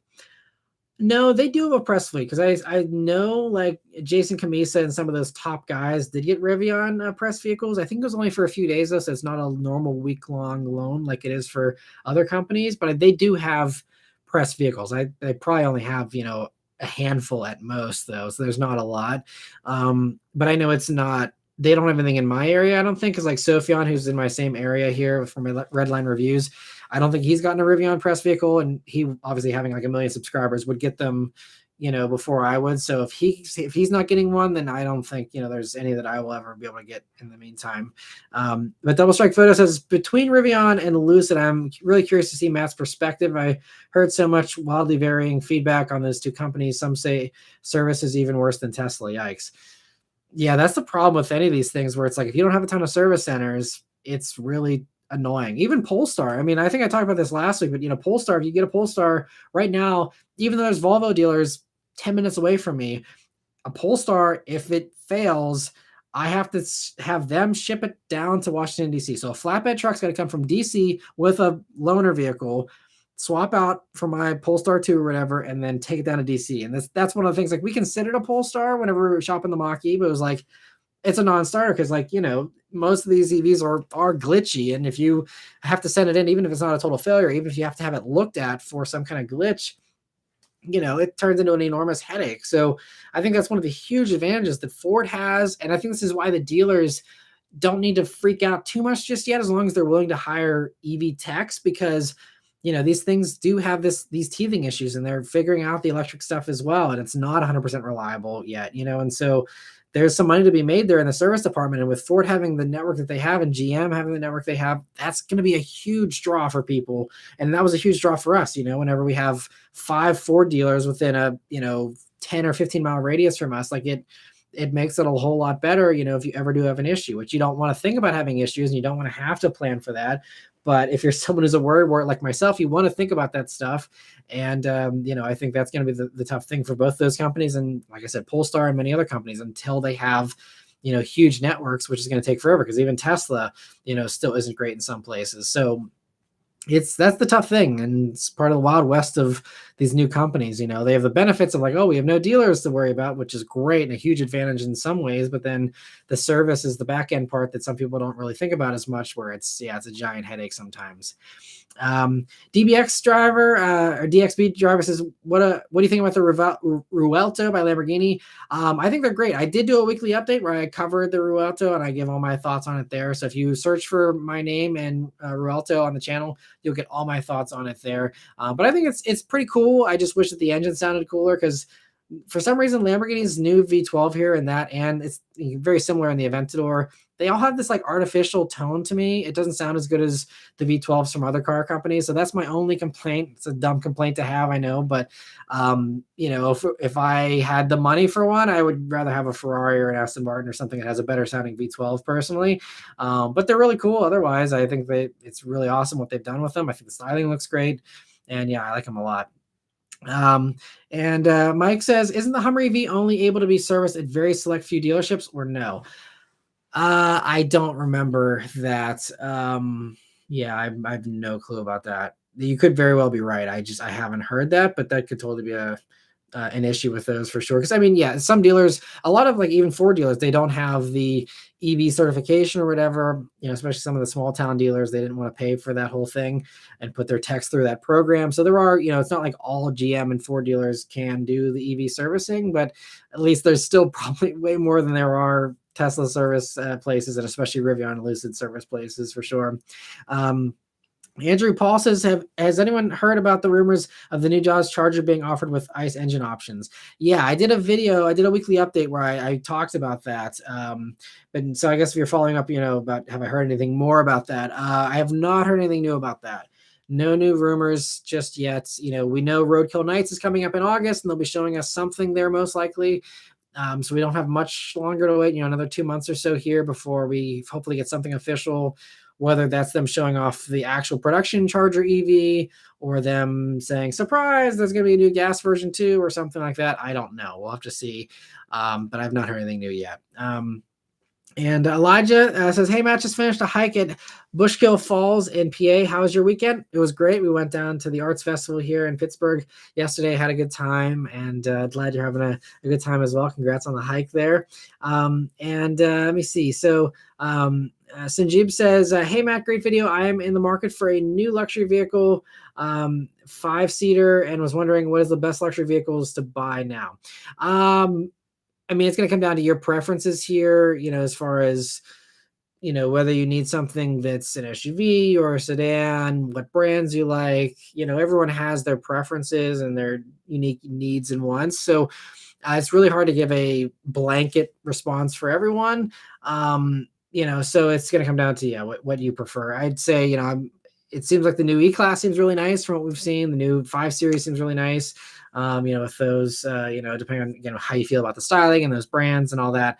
And yeah, I mean, there's no shortage of luxury options these days. That's for sure, with those markets, just ballooning in popularity. So lots of good choices out there. And, there's even some good, bargain luxury stuff. I really like a lot of the Acura stuff. I like, a lot of the Lexus stuff.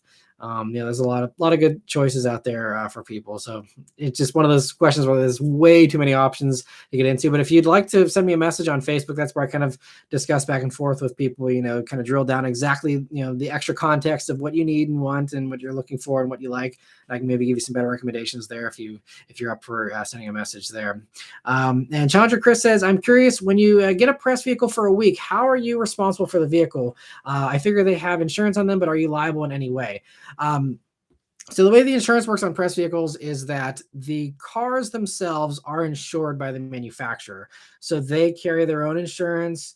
So if anything happens to the vehicle, that's on them. They handle that. And people wreck press vehicles all the time. I've thankfully never had any issues with any, knock on wood, but they do get damaged pretty frequently. And typically it just goes that the manufacturer just takes away and they handle it. But from a legal standpoint, the contract states that they have, insurance coverage for their vehicle. I believe if I was at fault in some way, they would still handle their vehicle, but anything as far as liability for another driver would potentially fall on me. And so my personal car insurance plan has a rider for non-owned vehicles. So that means that I get the same coverage on any vehicle that I am currently driving as I do on my own personal vehicle. So unlike some others where, with rental cars, some people are like, well, you have coverage, but is it as good as your actual coverage? With mine, I talked to thankfully my insurance agent is someone who I actually used to work with, who helped me out at a dealership and provide me some vehicles. And so he knows what I do, which is important because, you don't want to be like, oh, wait a minute, you're driving a new car every week. What's going on? So he knows the deal. And so I was like, look, what do I need to make sure I'm covered? And he said, we put this rider on and then that way I'm covered. So if, I do something stupid and, it's my fault, like I said, the car company takes care of their car, but as far as handling the other person, my insurance company would cover that then. So that's the way that works. And some other people just still, for safety reasons, just have an enormous multi-million-dollar umbrella policy just to cover other unknowns. But for me, it's just I just have that rider on my insurance, and my insurance agent says, you'll be fine with just that as far as the accidents and stuff like that goes. Bruce says, what's a press car you would have loved to keep? There's so many. I'd say the one in recent memory I would have loved to keep is the RS6 Avant that I had from Audi. That was seeing them drive away in that thing. I was like the little puppy dog at the window, no, please don't go. That was a sweet one. That was one that was really sad to see leave.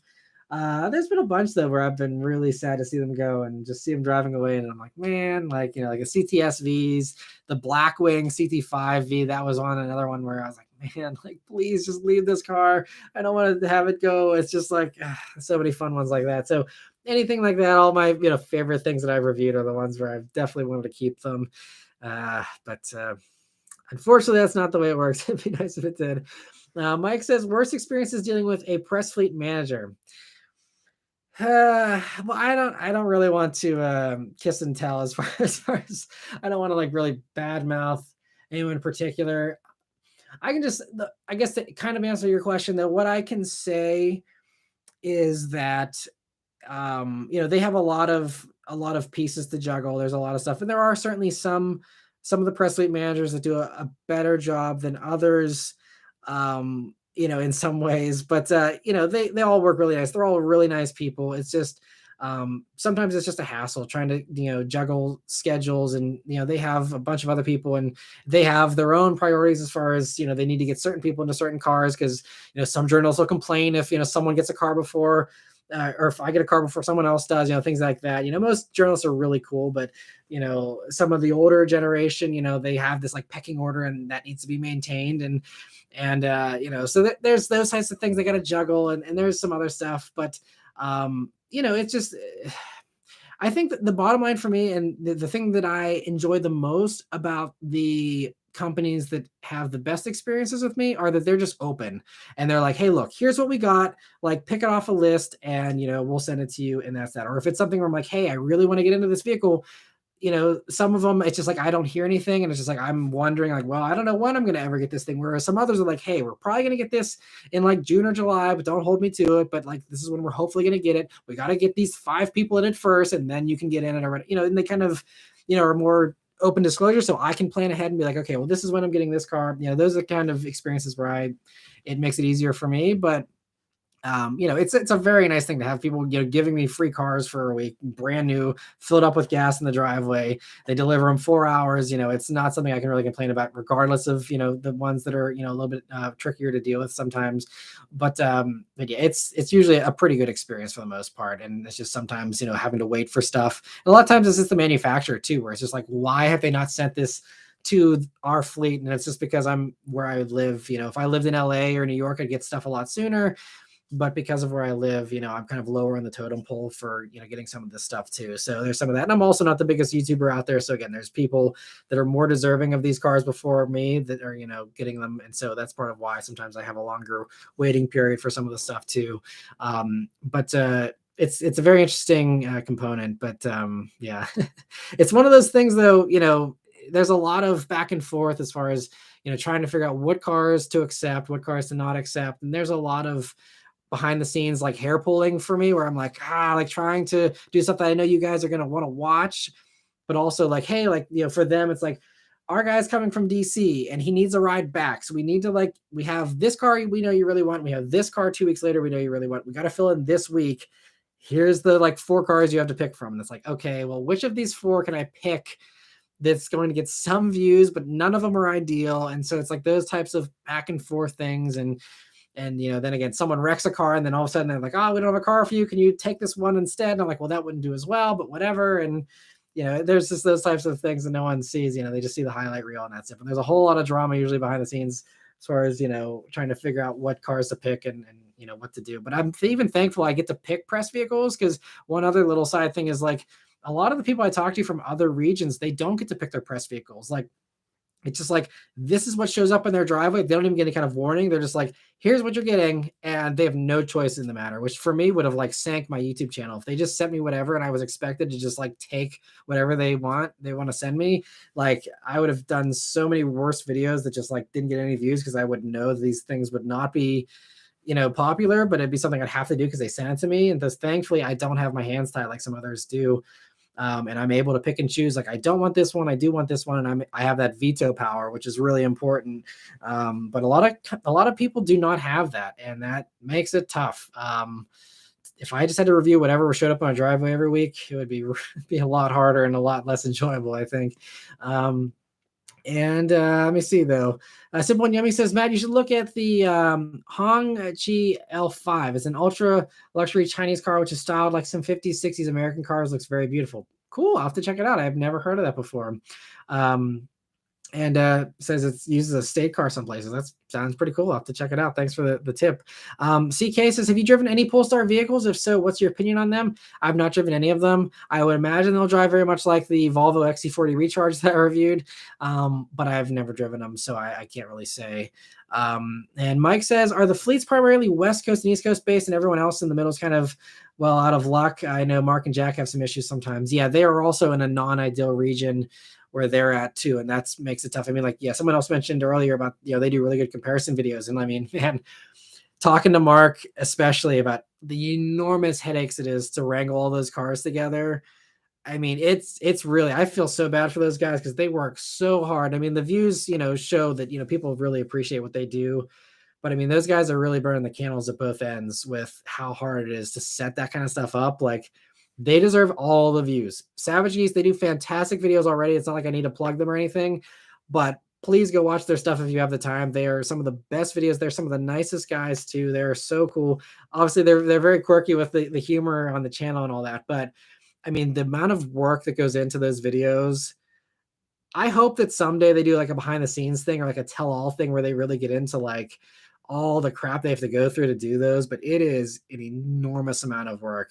I I feel so bad for them because it is like, they now have this like standard that everyone expects out of them in a lot of ways. I mean, they do the short, like quick stuff as well. And that's, that still does well for them. But, whenever you have such a high bar, trying to maintain that high bar, it's really tough, and I have so much respect for them. I was just talking to Mark. We were commiserating over some drinks in Hawaii there on the Toyota event for the Grand Highlander a few weeks back, and it's a lot of work, and it's one of those things where like I really hope that they get a Netflix deal or something, because like it's Netflix level quality stuff, but yet they're not getting paid Netflix money, and they're not having the support of a big show like they should. And I just hope that someday they get a deal like that so they can keep doing these amazing videos without them having to be really stressed trying to do these things, because it is so hard and so much work. So but yeah, as far as you just mentioned them, but I mean, as far as your original question about the fleets there, it is focused on West Coast, East Coast, and also like the Detroit area still has a good amount of stuff too, since that's where some of these companies have some legacy operations and all that, and our base there still. So there's a good amount in Detroit too. But a lot of the rest of the country is just, and especially like, as far just from a population standpoint, like where I'm at, I get cars from DC, and DC is not a big area. The Florida people, they get cars earlier, even Texas and stuff like that. You have a bigger chunk there of journalists typically. So, the few of us, me, Sophion, and a handful of others that are in the larger DC region here, there's not a whole lot, because most of those people get service from New York, but New York's, 5.5, 6 hours. So it's a little bit of a further drive. So that's why I kind of get, most of my stuff from DC. So it's a shorter drive and a little cheaper for them to do that. But it just, definitely limits the amount of vehicles. But like a lot of my GM vehicles, come from New York, because they don't have as much of a fleet in DC, but they give me the priority of like, we want to get you into this. And so they send a driver 6 hours, and it was tough. One other little side note, it was tough when they had to deliver the Bolt to me, the Bolt EV, because that driver had to drive from New York in the Bolt with the slow charging speeds. And, he was driving with no heat on in the middle of winter, and, trying to maximize that range. And it still took him forever. And eventually it just, I can't remember, I met up with him somewhere, because he didn't even like, it was like really tough with, trying to minimize the amount of driving. Like, so what it was, whenever we swapped, so I had the CT5E Blackwing, and so he was dropping off the Bolt to me, but instead of him coming the last like 40 minutes to my house, I met up with him like 40 minutes, kind of met him halfway, not even close to halfway, but met him, part of the way there, so that he didn't have to do one last charge, and he was able to skip that. And I just met up with him there. And thankfully, he had a much better drive back, because he was swapping it for the CT5E Blackwing. So he made up for time on the way back, I'm sure, and had a blast in that on the drive back to New York. But, so there's some of that definitely makes it tough, especially with some of these EVs. Some of these companies trying to figure out, how do we do this? And a lot of the drivers for these press fleet companies are people that, don't get paid a whole lot, aren't super up on, EVs or anything like that. And so those people trying to, like the one guy he was delivering me a car. I can't remember what it was, but he was sitting at like a dealer's level 2 charger. And I'm like, hey, like in the future, please just ask me. I can show you I can tell you, like, here's your route, here's where the fast chargers are, because they were sitting at a level 2, and I'm like, and they're like, oh, this took us so long. I don't know. And I'm like, guys, like, you got to get more training about this stuff. Like, you're gonna, make yourself go crazy sitting at level 2s. Like, there's a level 3 like right down the road. It's just, so there's some of that stuff too. They just need to, I guess, do a little more education for some of these drivers as far as how to do this stuff efficiently. But just all, again, part of the transition here. And Sean says, I got here late. What did I miss? All kinds of fun stuff. Thanks for joining in, Sean. I really appreciate you for chiming in here. And definitely, one nice thing about these live streams, you can always go back and watch the stuff you missed if you want to go back. But Sean also says, any companies you won't work with, not because they're bad, but on principle. So if you're talking about car companies, I don't think there's any car companies where I have like a moral objection to them or anything like that. So yeah, no, I'm open to reviewing anything really. I think the only one that I would be a little hesitant to review right now is VinFast, just because it seems like there's actually some safety issues with them. And if these are vehicles that I'm especially driving around with my family, based on what I've read about the VinFast, I don't know if I would actually want to put my daughter or my wife or even myself in a VinFast right now. But that's really the only one. I think they will get better, and they are taking the criticisms to heart. So I think that will be better. But I think that's probably the only one. And again, I have nothing against them. It's just that it seems like it's just not ready yet. But that's really the only one. Otherwise, yeah, there's nothing that I'm really against on principle. There's some companies that really annoy me and they're hard to work with, but I still, again, being a reviewer, I have to be objective. And whenever I get the vehicle to review, I finally review it. Whenever I do, I still give my honest opinion on it, and that's it. But there's certainly some that are, a little more annoying to work with, and I don't want to really name names there, but there are some that, but again, I don't hold it against them as far as a review standpoint. I still give them a fair review, and that's that. Mike says, yeah, Topher seems to get good press vehicles in Michigan. Yeah, Michigan. Yeah, they still have a pretty good press slate there for sure. Double Strike Photo says, what's your position on viewers offering recent vehicles for review? Obviously not as good as a full week with one, but perhaps better than missing a car. Totally agree, 100%. And that's something that I have been doing recently. So I actually just yesterday met up with a guy who's actually a member here. I don't think he's with us here today, but Justin offered up his, Justin Hemme, I think is his username on here. He offered up, he had a 2023 BMW M2. BMW, as many of you know, won't send me press vehicles. So he offered his M2. He was going to be in town. He's from the area originally, but he was driving up to Pittsburgh here. And especially if it's a Pittsburgh thing, it makes it a lot easier because then, I don't have to carve out an entire day to film the review. But with that, yeah, so it was great. I met up with him yesterday, drove the M2 around for a few hours, got everything I needed to get, and that was it. I mean, it's nice to have a vehicle for a whole week, especially for fuel economy impressions. And there are some minor annoyances that come up maybe over the course of a week, and I can do a better review with a full week. But I can still get it done in a few hours. That's what I used to do before the press vehicles ever were a thing. I hopped in various people's cars for, a couple of hours, gave my thoughts, and that was it. And same thing with the dealers that I worked with, same deal there. So, it's definitely something I'm going to, start doing, a little more of. I'd like to do more of those for sure. It's just, again, finding the time with keeping up with filming all the press vehicles, going on all the trips, it's just trying to carve out the time. But a lot of those videos have really done well that I've done, either at dealerships or the privately owned vehicles. And another one, case in point, the Chrysler 300C this week. That's exactly like your question. I don't think Chrysler's doing a press launch for that. If they did, I didn't get invited to it yet, and it hasn't happened yet. But, Dean offered me his 300C, and no one really that's a larger channel has a review on that car yet. And so I was like, okay, I need to do this now. And thankfully he's local. So it was a little easier to shuffle my schedule around to get that done. And I was like, I got to get this done. I got to edit it and get it out fast before anyone else does. Cause it's, again, for my channel, if I'm doing a video that doesn't have competition, it can be a massive hit for me. Once there's competition, then my stuff gets ranked lower and it just gets lower views. So I rushed that video out, and thankfully that's paying off. That was, I don't know if you guys have seen that 300C video, but in the past week here, I think it's actually just crossing today. It's crossing 100,000 views in a week, which if you know this channel, know that hardly never happens for me now, never. It used to happen on a regular basis back before, 2017, 2018, once all these big other reviewers came onto the scene, that kind of, squashed my channel a good bit. But before that, I was getting good views, but now it's really rare. So those kinds of opportunities are where 100%, if someone has something to offer me, especially if it's something that hasn't been covered much yet, I jump on it, as long as it's not a, super long drive. I'll definitely go for that stuff. And so, yes, you're mentioning you may have to follow up on that front. So, yes, if you are alluding to your Taycan, how you like to offer that to me, I'm not assuming, but if that's what you're thinking, I'd gladly meet up and do a video on that because it's one, again, Porsche won't send me press cars either. So I'd gladly, review your Taycan or anything else. If you, I don't know what else you have, if you have anything else, but happy to do anything like that. Let me see. So, Jacob says, what cars are you most excited about this year, upcoming or already reviewed? I'm really excited, like I said, for the Integra Type S. I think is one of the top ones.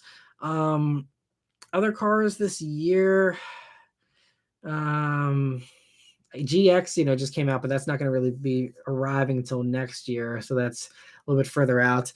I'm also really excited. I'm hoping to still get a GR Corolla for a press vehicle this week. Last time I drove it was, when was that now? Summer of, I guess it was last summer, right? Time flies. It's like all a blur to me, but I think it was, last summer was GR Corolla, right?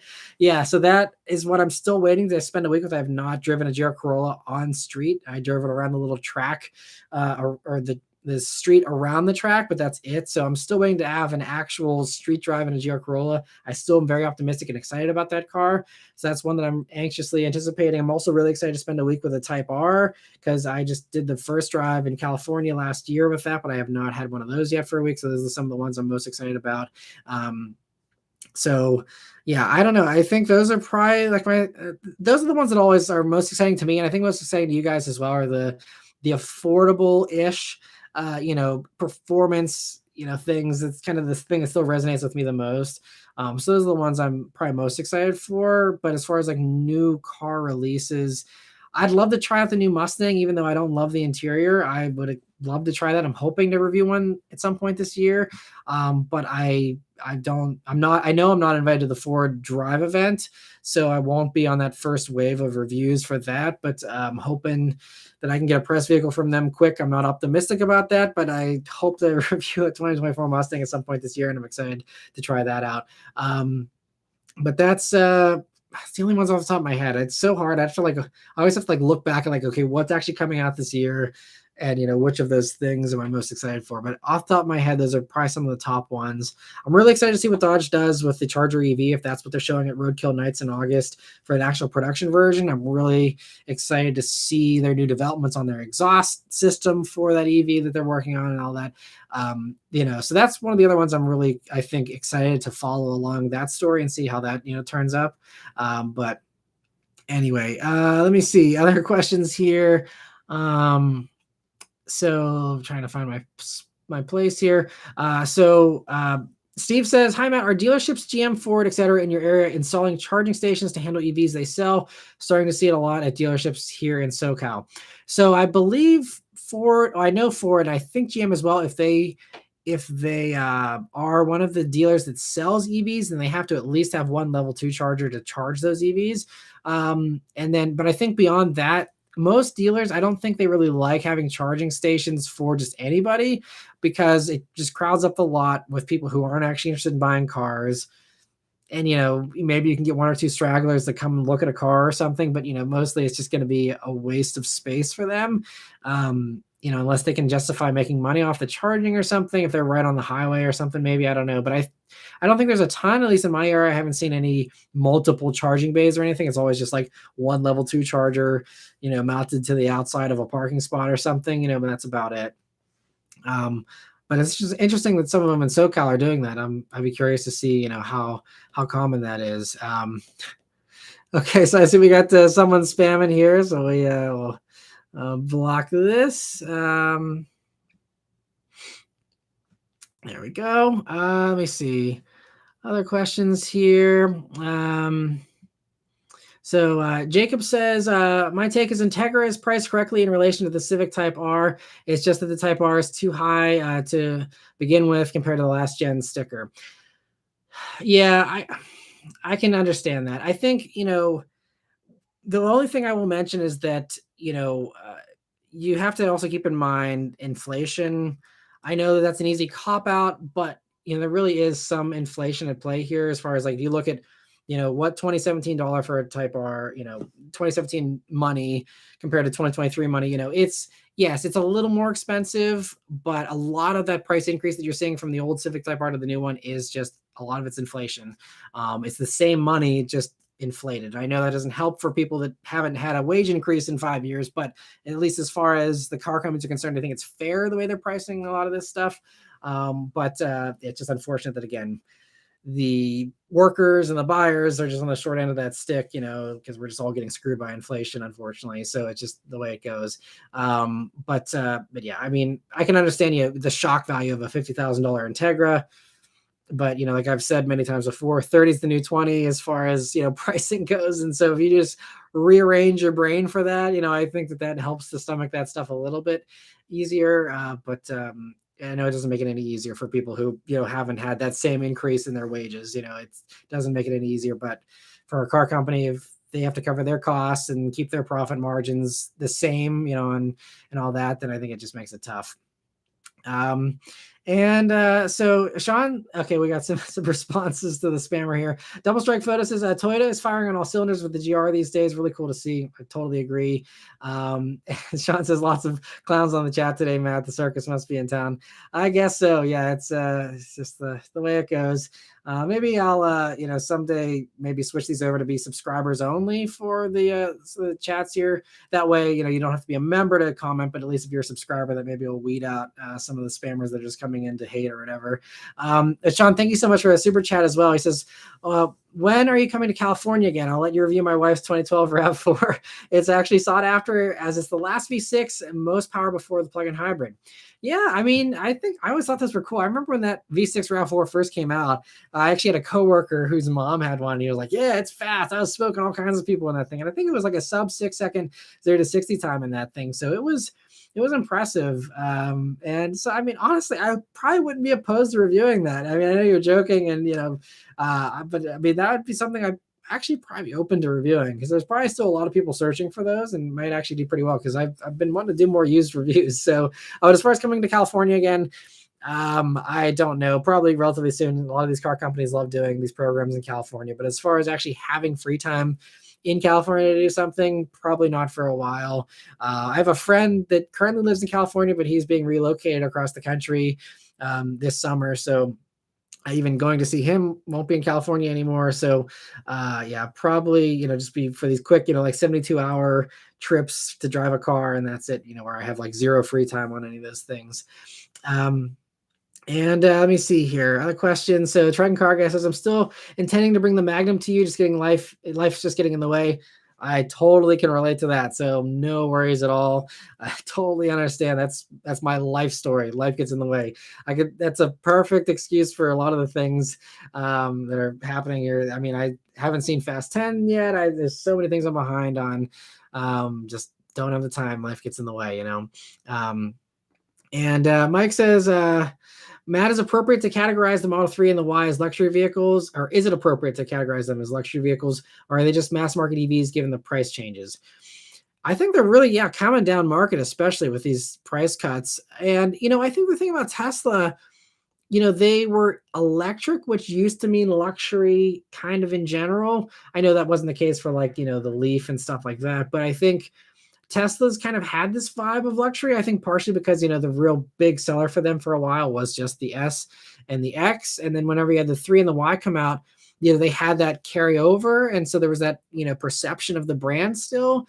But like, to me, sitting in a Model 3, like it's not luxurious. Like the seats are soft and they're nice because I mean, they're not covered in cloth. So I guess you could say it's luxurious for that. But I mean, you have a screen and basically nothing else. Like to me, sitting in a Tesla, it doesn't feel like I'm sitting in a BMW or an Audi or a Mercedes. It doesn't have that kind of quality feel to me, either from a build quality standpoint or from a materials and a wow standpoint. So I think that, especially with how common they are and stuff now, I don't know how they're so classified as luxury vehicles across the board because I don't really feel like they are a luxury brand. I feel like they're just different and new and people are struggling to really categorize them in general. But no, I don't really view a 3 or a Y as a luxury vehicle. I mean, they're kind of expensive, but not really that much compared to other things these days. So yeah, I don't really view them as this prestigious luxury brand like some others do. And they're very nice, but just not to me not on the same level interior wise as the actual luxury stuff. And Gothwalker says, I think the Integra is priced wrong. Same with the new Z. I feel the prices are off. Z, I think we talked about this recently too, where I think they just kind of inflated the price on that because they knew that everyone buying them in the first year or two has blank checks and they'll pay whatever. But Integra, I mean, like I said, they seem to be selling well. So I would be inclined to think that Acura priced it right just based on sales. But we'll see how the Type S version sells. But it seems like there's tons of markups on them already. There's tons of demand. Tons of people are excited about it. So if there is some resistance to prices, it's not bothering Acura yet. That's for sure. Because as of right now, they are just looking at the long line of people standing outside their dealerships, figuratively, waiting to get one of those things. So yeah. I don't think there's too much of an issue there. And Sean says, I don't see the super chat. I bought. Hopefully, you're getting the cash. I do see the one about California. Hopefully, you got it there. Because I definitely don't want you to feel like you didn't get your money's worth out of the super chat there. But hopefully, that's the only one. If I missed another one, definitely send me a message. I'll happily, obviously, always respond to anything you want to send over, Sean. Yeah, but thank you so much once again for that. And Mike says, are they a tweener between luxury and mainstream? Yeah, I'd kind of say that kind of makes sense. Is a good way to kind of classify them. Challenger Chris says they seem like an Econobox.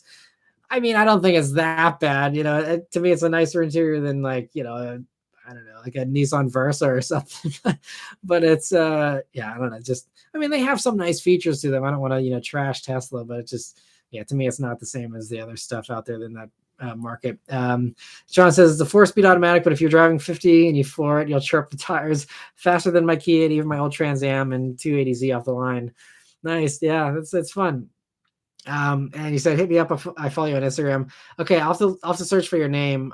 You can also, if you have Facebook, I always respond to Facebook messages. There's also my email is in the description of this video and all my videos. If you want to send me an email too, totally up to you how you want to do that. But yeah, I have a running list of everyone that's offered me cars all around the country. I write down your name and your car, and if I'm ever in that area and I have some time to do a review, I do save all those emails, and I will go back and find your offer and take you up on that someday. And there's been a few times where I've tried, like I had a little bit of free time in LA last fall, and someone who offered an NSX like 5 or 10 years ago, I still had their name and I was like, hey, you still got your NSX? Still for having me review? And he's like, unfortunately, I'm going to be out all that day. He's like, what about the next day? And I'm like, sorry, like the next day I'm going to be busy. And it just didn't work out. But, so I do still make an effort to try and get through that wait list that I have. But sometimes I'll send someone a message to be like, oh, actually, sorry, that car got totaled or that car got sold 5 years ago. I don't have it anymore. And it's like, okay, well, never mind. Thanks. But I'm one of these days, maybe I will have all the free time to finally, I have so many sweet cars waiting for me. It's just a matter of the time of going out and doing it. And Goth Rocker says, Tesla interiors suck, in my opinion. I don't like it, too simplistic, but I think that's what they want, simplistic interior. Yeah, definitely. And Steven says, great question. He said, what's the car culture like in PA? Thanks for highlighting his question there, Steven. Car culture in PA. So I am not super into the car culture anymore. Not like opposed to it. Just I'm out of the loop about it because I quit going to car meets a long time ago. For the most part, I mean, I go to Cars and Coffee occasionally. I went to the first one in a few years last year. I went to just one last year. I went to one a couple of weeks ago. It was the first time taking my daughter, which was really fun. And so with Cars and Coffee, obviously that's, I'd say more on the sports car and exotic car side there as far as that goes. And then, there's a decent amount of, muscle cars and stuff like that show up too. And there's a good amount of classic cars and all that here in PA with the older crowd primarily that, still do those kind of cruise-ins and stuff. As far as the other culture, I know there's like a Pittsburgh car scene does some stuff. I've never been to one of their meets. Excuse me. There's some other stuff. But I'm not super into the mod scene as much anymore. And I'm just, again, so busy. Like I'm just I don't even have time to go watch the new Fast and Furious movie. I don't have time for anything. So like going to any kind of car meet is like so far down on my list of like priorities, unfortunately, because I just have so many things that I'm behind on. I'd like to watch YouTube videos. I have like almost 500 videos in my watch later playlist on YouTube that I desperately want to watch. Just like I don't have time to like sit down and watch Savage Geese's hour-long hot hatch, comparison thing. I'd love to sit down and watch that. But I do not have the time to just kill an hour just sitting around watching that. Like, it's just, I wish I did. I desperately wish I did. That's not the way my life is. This channel keeps me way busier than most people realize. It's something where I'm working most evenings now. I'm, working a little bit on the weekends. We're doing, these every weekend. There's just a lot of things. And I love doing this stuff and I love the channel. I'm very passionate about it. But the cost is that I just have no free time. That's what it comes down to. I'd love to someday, get to the point, like I've said in the past, of having an editor and someone to take that workload off me. So I'd have a little bit of a healthier work-life balance, but it's just not, the channel just isn't big enough to justify that cost just yet. So in the meantime, I just have no time to go to any kind of car culture events. So I'm totally out of the loop. Terrible person to ask about that. Unfortunately, I'm sorry. I wish I had more info for you. But from what I've heard, it seems to be pretty cool. But yeah, it's just something I'm not very in the know about. Goth Rocker says the new Integras have lease offers. Most people are doing the lease. Most are not buying. Okay, well, cool to see that people are at least, into them enough to, go for a lease on one and, go for it for a few years. And it's good they have deals on them though, because, that's one thing people desperately want a deal these days after all the years of price gouging. So I'm glad to see they're having some deals on them. And briefly, I see Ryan also says, hi, I see an SVX for $1,000. Should I get it?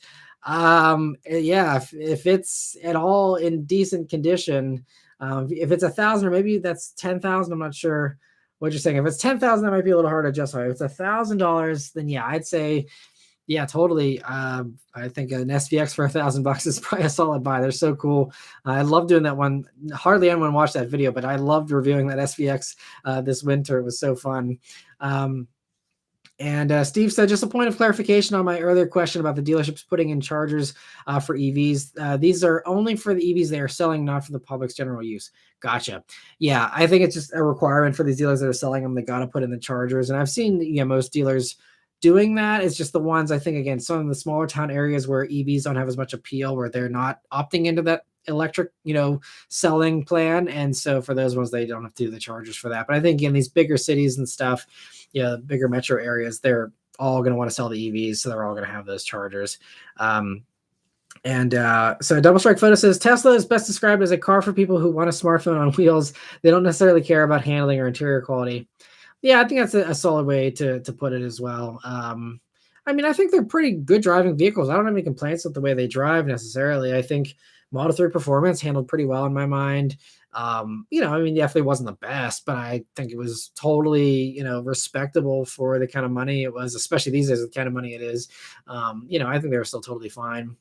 And Omar says, have you ever driven a full-size SUV in a manual like a Suburban? No, I don't think I ever have. Because that'd have to be a really old Suburban to have a manual. So yeah, never driven one of those. Goth Rocker says SVX was cool, but if high miles, probably will need a transmission rebuild, and some shops won't touch them. Gotcha. Thank you for that insight, Goth Rocker. And Mir says, is the RTV problem in the BRZ GR86 a serious problem? That's hard to say. I don't know how widespread that is. I've been seeing, a bunch of stuff on social media, and the issues that have been happening have been blown up because then, a lot of them, like Toyota, they've been resisting warranty claims, which is a bad move. I'm not sure why, if that's just a miscommunication between the dealers and corporate or what. 'Cause I feel like corporate would totally be backing this stuff up. And it seems like there's just some lower level corporate people that are maybe kind of souring that experience for some of these warranty claims. I'm not sure all the details and behind the scenes about all that stuff. I haven't followed that problem super closely. I have seen that, yes, there are some that are blowing up, and some of them are blowing up for not good reasons. That could be a quality control issue at the plant, could be a core engineering issue that they screwed up whenever they did this new engine. I have no clue. RTV, has been a problem though with some of the, other boxer motors in the past. So, I don't know if, what they changed that made it have this problem whenever that wasn't a super common problem, I don't think, on the old, FRSs and BRZs of the previous generation. So I just don't know how widespread it is. I had no problems with the ones that I had for my reviews and for press vehicles were flawless. Carlos here has one 4,000 miles, no issues, knock on wood, for him, but it seems like, I haven't heard, aside from those few things on social media, I haven't heard a ton of issues about them. So it's probably one of those things where, there's thousands of people driving around happily with no issues, but the 5 people that have issues, especially if they're having their warranty challenged, are really going to make a fuss about it, and you're going to see it everywhere. And then you're going to get this perception that they're all, horribly unreliable. And I hope it doesn't go the way of Alfa Romeo, where it's like, car and driver had one bad quadrifoglio and they had a terrible experience. And like 1 or 2 other people had a failure with their press vehicles. And then it turned into this whole thing. And everyone's like, but see, it's the same as the old Alfa Romeo. They're horribly unreliable. And then you talk to people in Europe who are like, what are you talking about? I have had Alfa Romeos my whole life and they're fine. And so it's one of those things where, if you go on a Giulia forum, most Giulia owners are like, these are reliable. They're fine. It's been really overblown. So it's just sometimes perception isn't reality.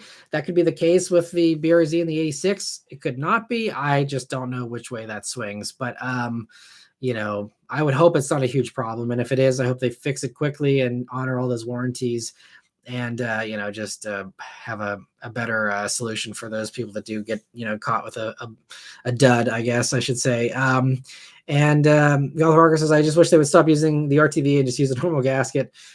Yeah, I don't know what the justifications are for that, but hopefully again it's not widespread, because I love the car and I would really hate to see a flaw get in the way of people enjoying an amazing car, and that car having the hype it has. I just want them to keep it going, because those cars, if you sour it with a bad reliability reputation, then that hurts. If the BRZ and 86 go away because people just don't buy them anymore because they think they're unreliable, then guess what? Maybe Honda will second guess coming back with an S2000, or maybe all these other companies that are considering something. And maybe if they're all going to be electric, it doesn't matter. But if they're going to actually consider kind of gas thing in the future, they're like, oh well, wait, no one's buying these anymore. They'll just look at the sales data. They won't look at why they're not buying them anymore. They're like, okay, well, everyone abandoned the BRZ in 86, so why should we try and do something new? And so it's one of those tricky things where I don't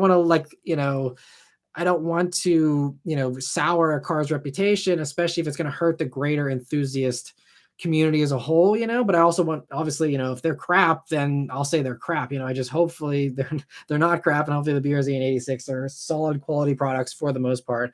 And there's just a few, lemons out there, and that's it.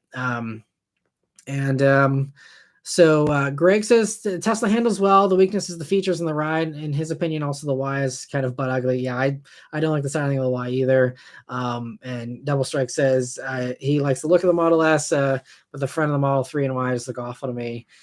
Almost BMW front end level bad. Yeah, I don't know. I think whenever they first came out, I was not crazy about them, but I think since there's so many Teslas these days, it's just kind of, I don't know. I think I've kind of just grown to be like whatever about the looks, versus the BMW still have like a shock factor to me. I'm like, oh, my eyes. What am I seeing?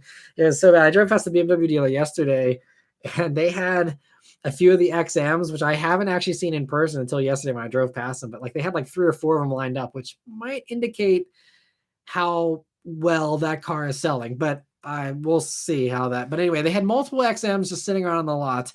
And man, that thing just from the back, and I'm like, what in the heck? Like, not my cup of tea, but again, everyone likes something different. But Goth Rocker says it hurts his eyes too.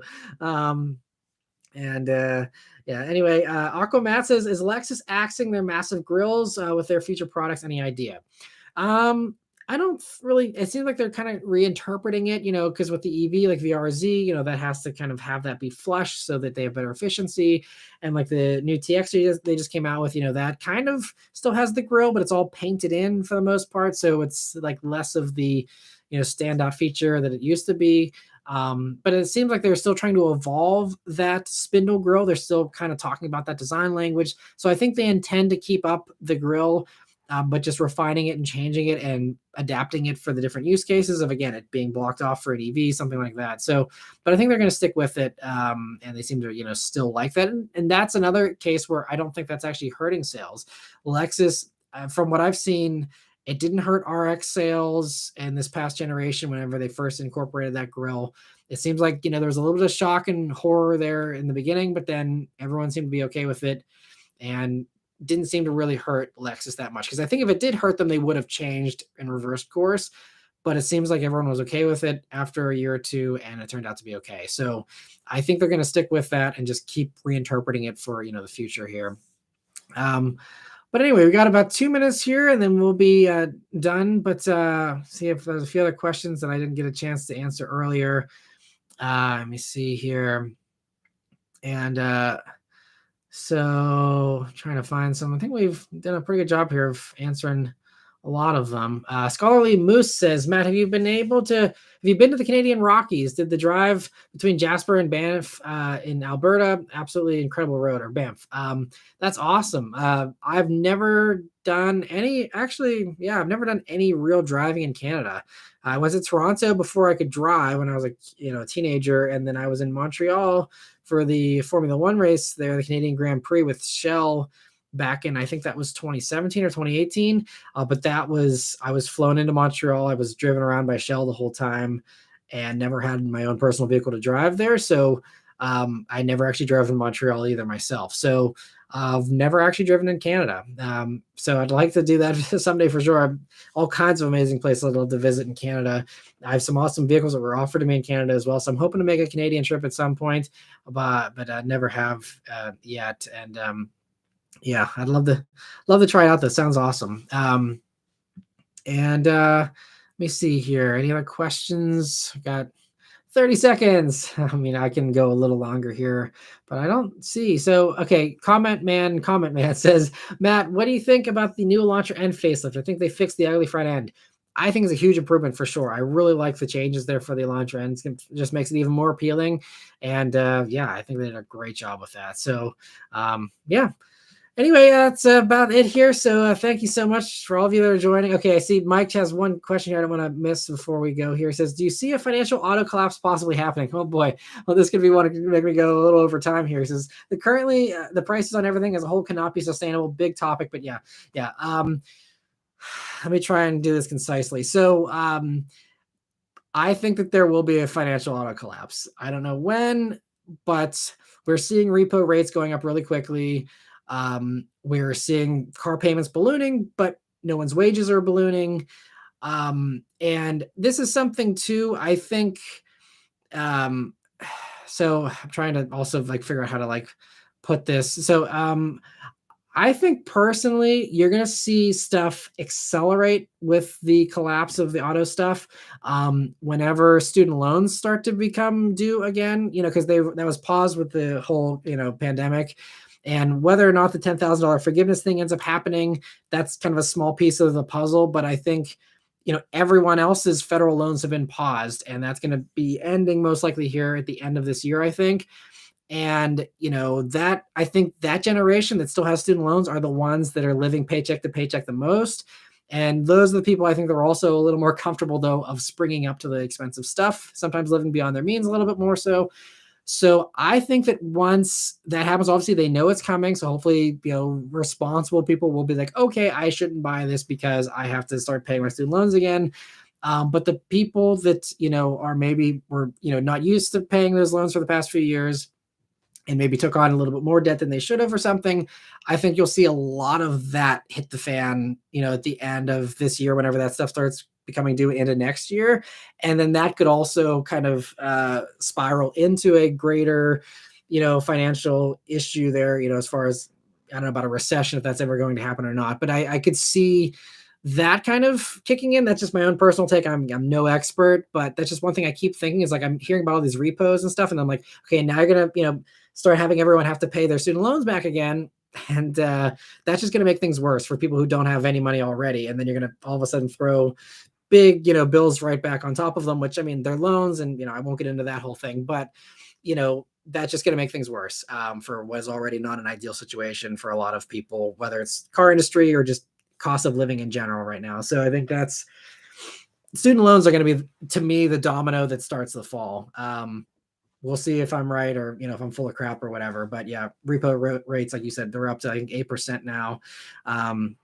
Wealthy class is doing fine, but that's, we're talking about that 1%. Everyone else seems to be, struggling. So we'll see. But anyway, thank you all so much for the great questions and the great discussion today. Sorry about the few spammers there, and try and maybe give me some feedback, maybe if you don't mind, about whether we switch these over to subscribers only in the future. Again, non-members would still be able to comment, but maybe we just filter the comments to only people that are subscribed. I think everyone on here probably already is subscribed anyway, so it's probably not an issue. But if there's someone who doesn't like subscribing to channels, I don't want to exclude them, but I also just, that might help to filter out some of the spam. So maybe, okay, Golf Rocker says, maybe subscribers only. Maybe I'll try that next week. And if that hurts the amount of comments we get or something, then maybe I will, go back for the next one. Maybe next time we'll do subscribers only. Okay.